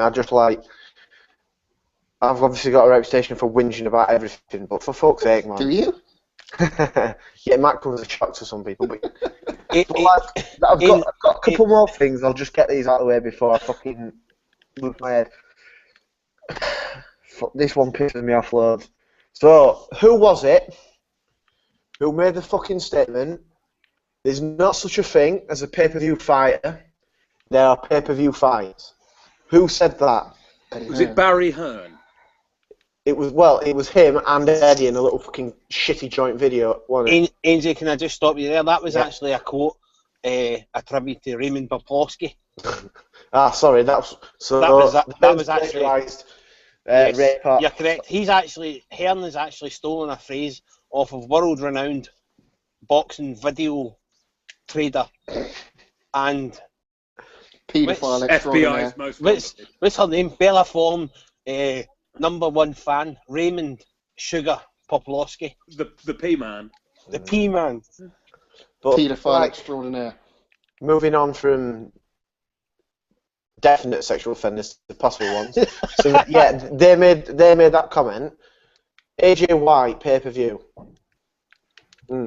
All right then. Was the Cornish for fucking pay-per-view, weren't it, as well? No, that was Red. No, but didn't oh, what treat. Wasn't Barry the one who said Kell Brook is now a pay-per-view fighter? He did. He said that to me. He said that to me. He's like, if he beats Porter, he becomes a pay-per-view fighter, and I burst out laughing. It says it all the fucking time. It's not just them. Callum Smith, watch. If he beats Matthew Jack, he's a pay-per-view fighter. So what's all this bullshit, yeah? So, alright, they've won a couple of fights to get upset. Oh, we'll just fucking chuck them on pay-per-view. The AJ one is worse because they're fucking exploiting the fuck out of that. So this is what I'm saying is, right, and alright, we all laugh at Stephen Smith and all that shit. AJ fought fucking Martin the week before he fought. Right? Just think of the fucking money that they made from the pay-per-views on that. And he couldn't even chuck a fucking bid in of 70 grand to fucking get him a fight over here. Like, what's the fucking point in anyone even having all to do with him now? So, I kind of think that Hearn's so shit scared that Joshua might go alone that he's literally not concentrating on anything else. Yeah, I agree with Joshua. It is that, but like, the thing is, right, and this, I know we all hope it happens, but if AJ gets beat by one of these bums that he's fucking fighting at the minute, it's all going to fucking come crashing down very quickly. And if he's fucked everybody over, so he's fucking people off and deciding he's just going to fucking put the bare minimum in, it's going to fucking bite him on the arse just as bad. It's not a fucking... You can't... Right, obviously AJ's a fucking... He's the fucking biggest fighter he's got. Yeah, he's going to get some fucking... more attention than the rest, but don't just... It's just embarrassing now. Like, but you can. I think you can kind of, to play devil's advocate here, in the same way that Oscar probably a couple of years ago decided, right, Golden Boy are under a bit of pressure. I've got to put all my eggs in the Canelo basket for a while. I think Joshua could quite easily become the biggest money fighter in the sport in the next 6 months. And yeah, but Hearn would be really stupid not to focus on him. Right. I mean, I am completely fine with that, yeah. but the money's got to fucking come through, yeah? So he's saying everyone's ducking Kelbrook, blah, blah, blah. That's example one. Well, if he's making all this money from AJ, fucking pull some of that out of your pocket. Yeah. Stevens, use that to get Brook a big. Yeah. Exactly. This is the thing. Get You've Tim got Bradley to over or whatever. Yeah. He lost a purse bid for about 50 grand for Stephen Smith. Fucking pull your finger out for that. If you fucking back your guys. Smith made about 15 grand for that fight. Oh, no, yeah. Lose. What I'm saying is, he's fucking coming out with all this shit. If you believe your bullshit, fucking back him. And not even if you don't believe your bullshit, back him anyway. They're supposed to be your fighters. You keep going on under all your fucking best mates and you fucking... He's not putting the money back in. The money's not going back in. The money's getting spent on all the fucking shit by the pay-per-views, the casuals, whatever. And regardless of the casuals, they're putting the money in. You know what I mean? So whatever gets said, there's money from them coming in. But it's not getting redistributed. It's going away from AJ and fucking Sky. I think it'll be interesting to see if he puts up any money for Callum Smith. See if he actually believes in him or not. But my fucking taking a dermatologist that sells that many tickets. I don't think he will. No, he's not. He won't. It's the end game has become apparent now, and it was. This is the Brook Rios thing was like the sign to me, which I did, and I said, his fucking long-term plan is every single card in London, or that area. He'll just chuck every card on at the fucking hotel. Well, Liverpool as well. He puts a lot of shows on in Liverpool. To be fair. For now. But I don't think it will long-term. That one with Bellew is going to bomb, innit? Yeah, Bellew was fucked in there. Tickets. You know Bellew just bullied him. The tickets aren't even on sale yet, and it's only fucking 4 weeks away. It's amazing. He's going to lose a ton of money. Bellew I'm telling you, I'm now beginning to believe that this is going to get fucked on Joshua's card. It possibly will do, to be honest. I'll be pissed. I'm not buying a ticket till the last minute for this. If that happens, I would not be surprised. It's a real possibility. I mean, when is that fight? Is it 5 weeks, Brian? Is that right? It's 29th of May, so yeah, it's 5 weeks. So, 5 weeks. So, in fact, it'll be 4 weeks in Sunday. Yeah. So that's crazy. How is he going to pull that out? I mean, all these fighters are... They're all spread out as well, so this seems to have just popped up kind of fucking out of the blue. So, how is he going to fill an undercard on that? As far as I've heard, it's apparently David Price, Marshall the Dodd. So there's going to be quite a lot of scousers on it. Dodd's back out already, really? Apparently he's fighting for like some sort of area title or whatever, some fucking meaningless title. But apparently Rocky Fielding is apparently meant to be fighting Julian Love on it. But that's got to be bullshit, man. They love that fight in America. Honestly, that fight has been talking about that for years. That fight will happen, but I don't think it will happen on that card because the turnaround, when was the brass fight? Was that 3 weeks ago?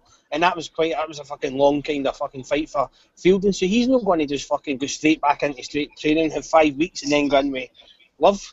So that'll not be on it either. So you thought, I don't know what the fuck they're going to do. I really don't.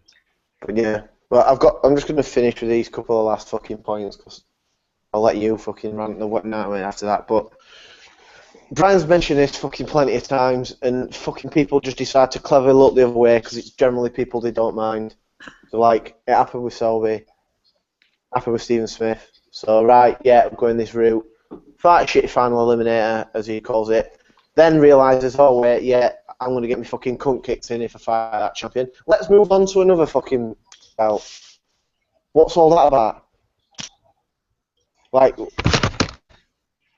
Selby was trying to get the Mares fight until Gonzalez wiped him out. But if Joshua was going the WBC route, then he fucked off the IBF because he fucking cabbaged Martin. But I think if you fight final eliminator, you should be taken out of all the other fucking governing bodies' rankings to stop pulling shit like it. And then... Yeah, I agree. You should have to pick a route, and then if you quit, you should start again. Yeah. Because this is like the thing I've said with... So it works two ways. I said with this, and then like champions. So say Canelo now, for example, he's been a cunt with Triple G. If he don't fight him, so the belt gets took off him or whatever, he can't fight for a title for 12 months.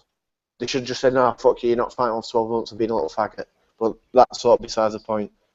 But then, the last thing I'm fucking saying is, every single time, Hearn's under a bit of pressure, or starts getting a bit of shit, have you noticed how he just starts being a big gobby cunt all over Twitter? getting dead personal with people and fucking pulling up shit that's fucking... I seen somebody ask him like a normal question the other day, and he slagged the guy's hair. I mean, I know we're all bastards and all, but Yeah, I seen that as well. Hearn always tries to act as if he's better than us, but really when it deep down when he gets to it, he's fucking just a scumbag like the rest is. But see, that's when you know he's raging, because he'll do that. He'll go on the offensive and he'll attack somebody's fucking looks or their clothes or whatever. Just basically bullying, and then he tries to have digs at all of us for fucking like retweeting like all the casuals that he fucking retweets and all that. He's been worse. He's fucking insulting. You're literally, fans, know what I mean? Andy, you literally get stuff like where a guy will ask, it's a bit like with Paul Smith, you know, when they're like being all defensive, you ask them a normal question and they'll take it the wrong way. This lad literally asked Hearn, like, when is so-and-so's opponent getting announced? And he replied, like, when you get a haircut, son, or something like that. And it was like, no, mate, I was genuinely just asking, you know, when the opponent's coming. I wasn't having a go. But you could tell that Hearn's feeling the pressure. So he was in, like, defensive arsehole mood. But he's... Like... You know, I'm just... Like, it's got to the point now, and it's just like, well, what's even the point in fucking having anything to do with this shit? Like, what's even the point in fucking sitting and whinging about it? Because, like fucking Tory Mike tweeted him earlier, so like fucking a fair few hours ago, about this Fight Pass shit. That don't get fucking said. Because he thinks he's some fucking banter king, he'll have it about with fucking Fury. So what you want to basically explain this Fight Pass thing, because I don't really know. So apparently, right, I don't know the full fucking ins and outs, I'll try and find out, but... It crashed. Yeah, but this is not the fucking first time it's happened either, apparently. No, because he's got more... I sent him a tweet, and I didn't expect him to reply to it, but I thought I might get one of the tiki ones where he calls my ugly cunts. I said to him, how many tickets are going on Fight Pass compared to how many Fight Pass members you've got? Because the members must far outweigh the tickets. And he's going to have so many people scrambling around on some two-bob website. That's irrelevant now. Because what you're fucking supposed to do, if it's not, they're not supposed to be a two-bob outfit, what do they always go on about? They're the biggest fucking suppliers of sporting television content in the world. Well, fucking test your website, you stupid cunt. I'll do it for 36 grand cash. You've got to let me fucking stab at least 4 fighters and not get done for it. Suck my balls. Like, Suck my balls. Like, I said it last week, but it's again, what do you think people are fucking going to say about this shit? Like, what does he think the general perception, ignoring, like, the casuals and the fucking, like, odd event people that he's probably about, who just, like, turn up, like Andy was saying, for a fucking drink and all this shit. But, like, what does he fucking think that people are going to think when they see this sort of stuff? He's banging on about how his fucking fighters are going to beat this, that, and the other. And then they always go, it's always the same fucking pattern. Can he punch? Yeah, I probably won't fight him unless he's been badly exposed. Can he box? Well, no, it's definitely not fighting. Because I can't think of the last time one of Vern's fucking fighters boxed someone who was like a proper fucking school boxer and won. Because all of his fighters are fucking Zoomers, just fucking Tesco Joe, let's lose 6 rounds and not the gas out fucking bullshit. See, before we just kind of move on Yeah, to this. fuck that, What I say is about the Fight Pass. All this is just basically like a legalised like advanced ticket scheme. That's basically what it is. I've got it. Like I get my electricity and gas through Scottish Hydro, so I get advanced ticketing. Like I'm an advanced ticketing scheme for like tickets at the Scottish Hydro. So whenever like a show's coming out, I get to buy tickets like a day in advance, which is exactly what Hearn's brought this Fight Pass, but that's not the way when it was advertised. I'm pretty sure it was advertised that they were going to have a fight card every month, and I don't think they've had one this year. I don't think they do, and I've said this before. I do believe if somebody reported him to the trading standards, he would be investigated with regards to this Fight Pass, because it isn't, you're not getting what you're supposed to get, and all this is he's encouraging people to pay the £30 because people are, if I don't get this Fight Pass, I'm not going to be able to get a ticket. I'm going to end up getting it on touts. But what it is encouraging touts to get the Fight Pass so they can put the tickets on sale before they go on sale, and that's all it is. And we've seen the day, like Eddie Hearn, not Eddie Hearn, sorry, Barry. Like one of you posted something in the WhatsApp chat with regards to snooker.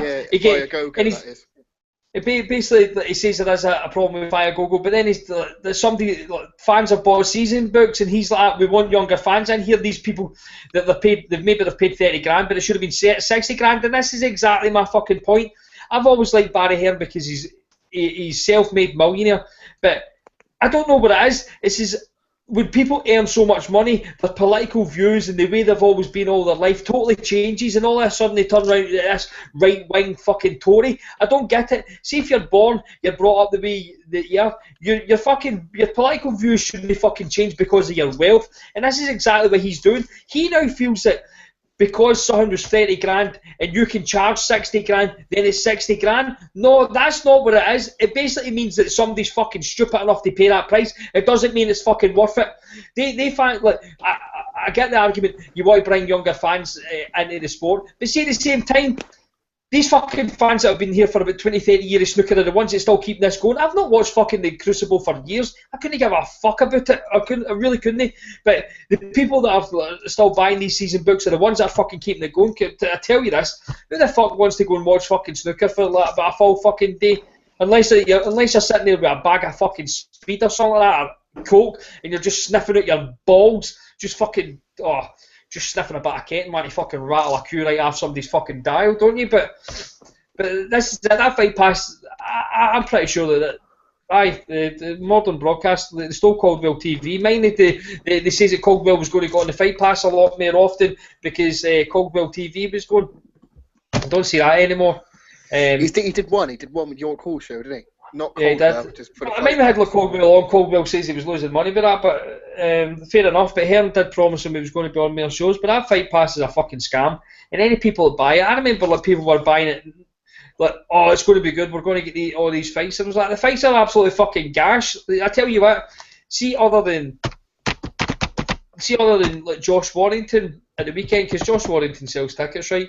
See, other than Josh Warrington, that full card that was in Leeds should have been on Fight Pass. That's what you're getting. See, the Birmingham cards, they should be on Fight Pass. Nobody wants to watch the fucking cards on Sky Sports. But you know what I'm thinking? It's like, I know he wouldn't ever fucking do it, but like, Brook had to fight that shitty cunt this year, and he were going to put Warrington in with fucking Amagasa. Why not just have them two on the fucking same bill, man? No. Neither of them are fucking great fights, and he's like, well, Amagassa's not so bad, but he's got to make the busier one. So why not just chuck them two together and just think, well, we'll just get them out of the way, like, and people. How far away is Leeds to Sheffield? Not far, but the thing is, you don't want. Me personally, I won't mix the set, but. Right, well, neither of the cards sold out, so you're trying. Maybe if Warrington was on with maybe the full fucking arena would be sold out, but it's at 13,000 at Sheffield, so both of them are maybe 7,000. So you're talking about like amalgamating the two fans together. You've got a full crowd, but well, I don't know, because I think there's a few travel both ways, so there's a few come from Leeds for Brook, and but it wouldn't sell out, but it'd be like 10, 11,000. But that's sort of what happens in America, though. They fucking pair people up. So like, if you look at Triple G, I know it's not the same. They just chuck them on the same cards all the time. Why not have something like that here? I can't see Brook fucking kicking up much of a fuss if he says, oh, he's on in Leeds. I can't see Warrington crying too much if he says... What's a good example of like two sort of... I'm trying to think of a good... Tyson like a logical pairing. You could have Fury and Eubank, say. Like two guys who are quite mouthy and like to put on a show. You know what I mean? Just pulled that out of thin air. But like, there must be a similar one where... I guess the US is more of an international market, but like, yeah, there must be. Yeah, I think Warren saw this though, and that's why he was trying to get Billy Joe Eubank on the thingy card, the Fury card. Because I think, yeah, that's a bit. It's like logical to try and fit them together, if you know what I mean. So, like the gist of this is Hearn's a cunt and he's shafted fans again, and whoever's listening to this, whoever's in the chat. Do not fucking buy this review. Don't even watch it. Like, you're banned if you buy this pay-per-view. Why waste your Saturday night watching it? Just do what I done. I went out the last time when the last Joshua card, the Bellew Cleverly one. I went to the fucking cinema. I can't remember what I watched, right? But I went to that and I got out. I checked my phone to the results, and I don't know if the Asylum had like a podcast after it. I don't know. I can't remember. Maybe they did. I just don't watch it. Just do what I do. I'm watching less boxing and I'm less stressed about it. I know I kick off in that, but I do feel a lot fucking better. I mean, if people remember at the start of the year, I was fucking right pissed off. I wasn't on here for ages. I fucking hated life. I was wanting to get down there and rear naked chokehold my mom. I fucking just wanted to stab her right in the fucking eyeball with a biro. I still want to do that right now, but I'm less inclined to actually fucking do it. No, but I'm at that point though now, and I think I'm going to have to follow your teachings, unfortunately, because Brian. I just fucking had enough of this shit now. Brian's that much of a hipster, he doesn't even watch boxing. Now, that's cool. I'm that fucking hardcore. I don't even watch boxing anymore. I don't need it. Right, we're going to move on to we're going to fucking what's the time? Right, so we're nearly at the tours. Right, we're going to fucking brush through these fights. Right, it's the weekend. We'll probably not get predictions because we obviously know we're in a battle with the Casual Asylum. They shut themselves and won't fucking do the predictions because. You know what? Fuck it. I don't give a fuck. I'll give my predictions because I'm all about the fucking people. We are the people. We are fucking next big pod. You can suck my balls. Suck my ball, babe. Spurs have drawn. Aye. Friday night. Really? Brilliant. Yes, get in. Brilliant. Friday night, the fucking Drell Brothers are fighting. These are fucking bum fights. So Anthony's fighting Caleb Truax. He'll beat him. And Andre's fighting Blake Capolero. This is a fucking This is a right fucking shitty card. This. What network's that on? Is that on like Fox or something? Who gives a fuck? It wouldn't be on ESPN, I don't think. I don't know what fights that they're going to go on. They're going to go on.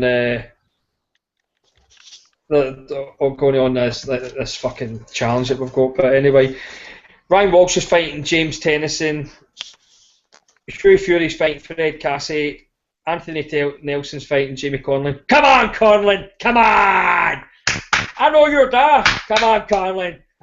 Leon Walsh is fighting Troy James. Lewis Petit. Might he get fucking iced like he's never been iced before? Tibor Nadori. Vijay Singh. I could not give a fuck about him. A brimful of ash on the 45. I've just seen something about that Vijay Singh, and apparently, wait up, it's on my timeline just here. Right, if this is fucking true.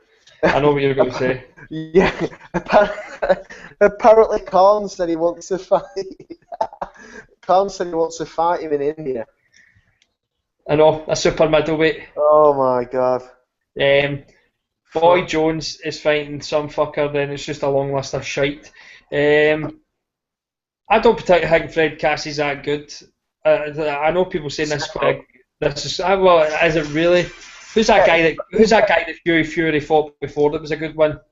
Rudenko. Yeah, but this cunt's better than Brazil, or as good as. Definitely, Huey Fury's going to probably end up in a better resume, like as in fighter-wise, than Joshua. The time Joshua fights fucking Brazil, but I can't even remember watching that James Tennyson. And this is for the British featherweight title, him and Ryan Walsh. I can't even remember watching this Tennyson. I know I have, but he got iced by some company, was it? Just checking.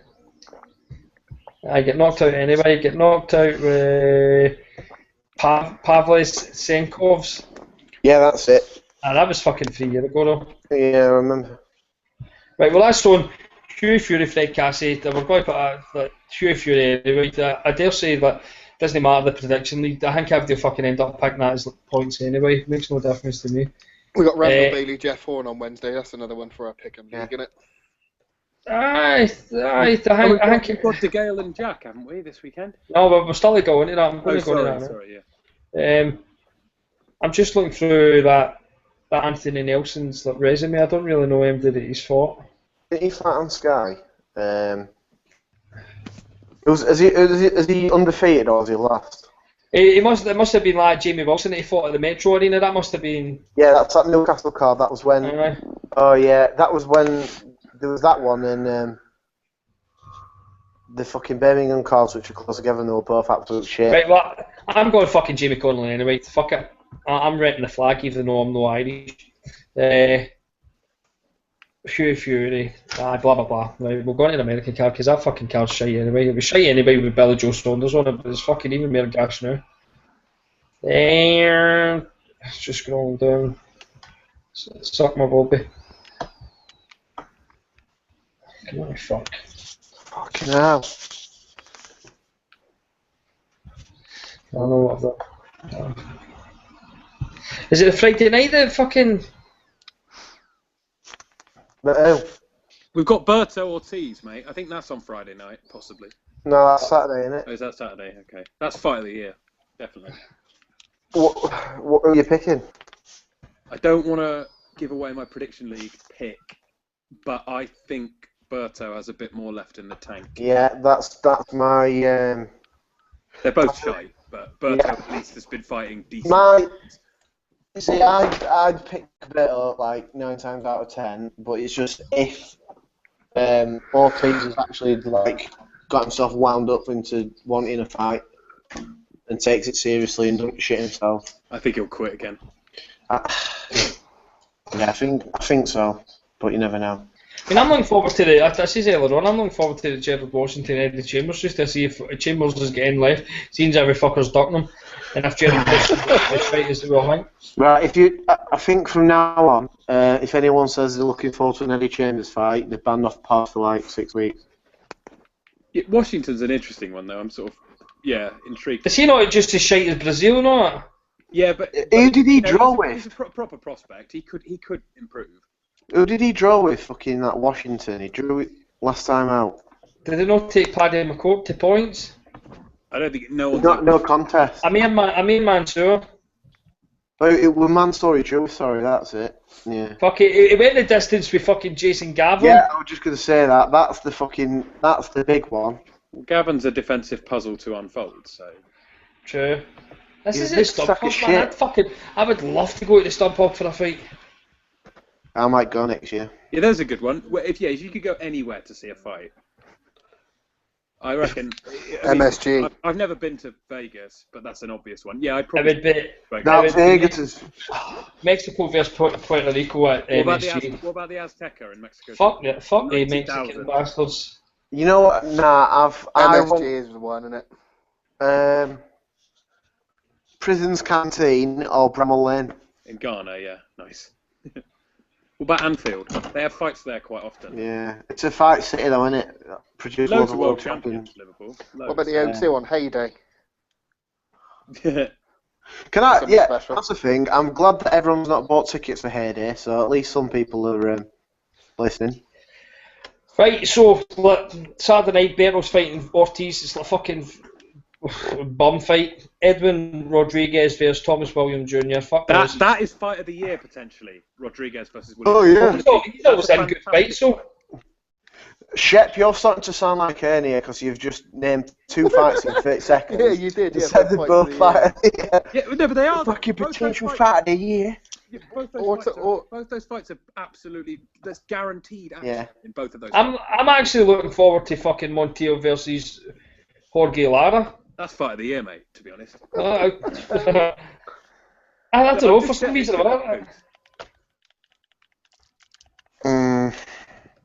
I mean, Jorge Lara's shite. I don't even know why I'd received that. I'm looking forward to Virgil Hunter with some creepy fucking corner work. Whose corner's he in this weekend? Berto. Oh yeah, Bert is original. I've just realised I've had like Game of Thrones on for my box for 2 this morning, and I'm sitting fucking waiting for it to record so I can watch it. Yeah. I got a thing of it. Right, only the main cards, right? Fucking good. Right, Badu Jack, the fucking Ripper TMT. Woo! Yeah. Versus Lucian Booty. I'm pretty sure he's just up. Are they versus Brian? Sorry, they're fighting on the same card, aren't they? Yeah. It was on the undercard, right? No, Berto's a separate card. No, Berto, that's on a separate card. No, sorry, I mean DeGale and Booty. Medina. Sorry, DeGale and Jack are on the same card, aren't they? Yeah. That card's pretty shit, to be fair. Bar that too. The better one's probably better all round. Maybe there's not like triple headers and that, but let's see the The Spence card last week, I fucking thought that was good. This is a belter, a double header. I know it's a great card. No, I'd say Medina's. I think. I genuinely I'd say Medina's shite, right? But I think the Badu Jack Lawson Booty fight will be decent because Booty. I think Booty's on the gear. Oh yeah, of course he is. Gear, man. Medina's fun though as well. He'll come to people, win. He's a fun. People think that Badu Jack's on the gear and all because he's come back for a fucking get knocked out with a bum and now he looks absolutely solid as shit. And then we all know that Floyd's gym is rife with steroids, so it could be. I think everybody's on steroids. I am that paranoid. I do not believe there's one guy cleaning the sport. That's how bad it's got. Other than Ricky Burns. What, even the VADA guys, even like Bradley and Provodnikov and that. I'm just that paranoid now. I just feel as if every fucker's cheating unless you do constant at 365. Provodnikov don't eat a juice though because he eats like raw moose. Well, exactly. Provodnikov, I believe, is totally clean. Because he's fucking too dumb to take drugs. He eats raw moose liver. He don't need fucking peds. Exactly. He'd probably look like that even if he didn't train for a year. Right? But he's training. He's inputting his face in front of buses. Christopher Pearson, is that no another one of Floyd's guys? Yeah, he got beat last time out and he looked fucking shit. And so another one of Floyd's guys, Sharif Boughieri, he just signed him last week or the week before. Yeah, Boughieri. And then, it's fucking annoying. And then people have never even heard. I'm not even going to give through him. But Medina's not fucking great and all that. But James DeGale waste him. And then I'm looking forward to the Jack Booty fight. I'm obviously going to pick Jack, but I mean, if Booty fights the way that he fought DeGale, could be a fucking tight fight. Could you imagine if Booty actually beats Jack and then DeGale has to rematch Lucy and Booty? I wouldn't be pissed at that fight, to be honest. I wouldn't be pissed at that though? I fucking half hope that DeGale gets robbed soon because he pisses me off fighting in that little fucking shitty way to leave enough doubt. So I hope he gets robbed and it'll be his own fault. Ooh, fucking chunky, hello. There's no other fights. That's basically it. But Robbie Davis Jr. is fighting Wigan, but nobody really cares. You see, the thing is, right? Is it the position he's in? Robbie Davis Jr. has been massively inflated and he shouldn't be there, but he's not a bad fighter, you know. He's like Kid Galahad's on that card. The fucking prick. Oh, fucking. Welcome back, Galahad. Before we go, Acilino Moreno's fighting some mad guy for the WBC silver bantamweight fight. I think if he wins this fight, he's mandatory to the WBC bantamweight title. Who's the guy? Who's the one that's got the fucking WBC? At what weight? Bantamweight. It's the Jap guy, innit? Is it? I can't remember. It's another guy that he's already fought for. No, Moreno. He fought Moreno. What's his name? I'm looking up now. Who are we talking about? Sorry. Look like a proper casual here now. The WBC bantamweight. Yamanaka, that's a fucking cunt, innit? Didn't he get a robbery win last time out or something? Yeah, he robbed Moreno. So well, that worked last time out. It was a close fight, but he got wide card. I don't know. I thought Moreno. All I remember was Alex is raging in the chat about it. So if Moreno wins this, he gets his rematch with Yamanaka. But Yamanaka fought Solis not long ago and beat him. So aye, because that's basically number 1 and number 2. The WBC fighting to fight fucking Yamanaka. That's what you want. You just want the best guys fighting each other. And I think Moreno's the fucking top guy in that division, so I'm going to pick him in. Where's the fight happening? It's happening in Panama. Oh yeah, it's the Roberto Duran Arena. That's where, mate. See a fight there. That's a good venue to tick off your list. Panama City. Yeah. It's Gilberto Pedrosa. I wonder if that's any David Mendoza. There's a few fucking WBA belts flying about. But I seen somebody's messaged me saying that Dennis Hobson maybe want to fucking jump on it. Like come on some point. That'd be no bad. He said to him. Yeah, let's talk about that off air. No, get Dennis Hobson on. Ainsley fucking loves him. Yeah. Just drop it. Yeah. Right, that's us then. We're going to fucking gear that's a wrap. Look out for our predictions. Yeah. In the next And couple of days. Randall Bailey KO. And fucking, basically leave us a review. I don't give a fuck. Go fucking leave us a review, you wee bunch of bastards. You've only fucking, I'm the only person that's liked this video. Yeah, because we need to beat the casuals. Casual Asylum, ram it. If we win the prediction league, you'll all reap the rewards. I want a written apology from Smido and Press Pass when we win. If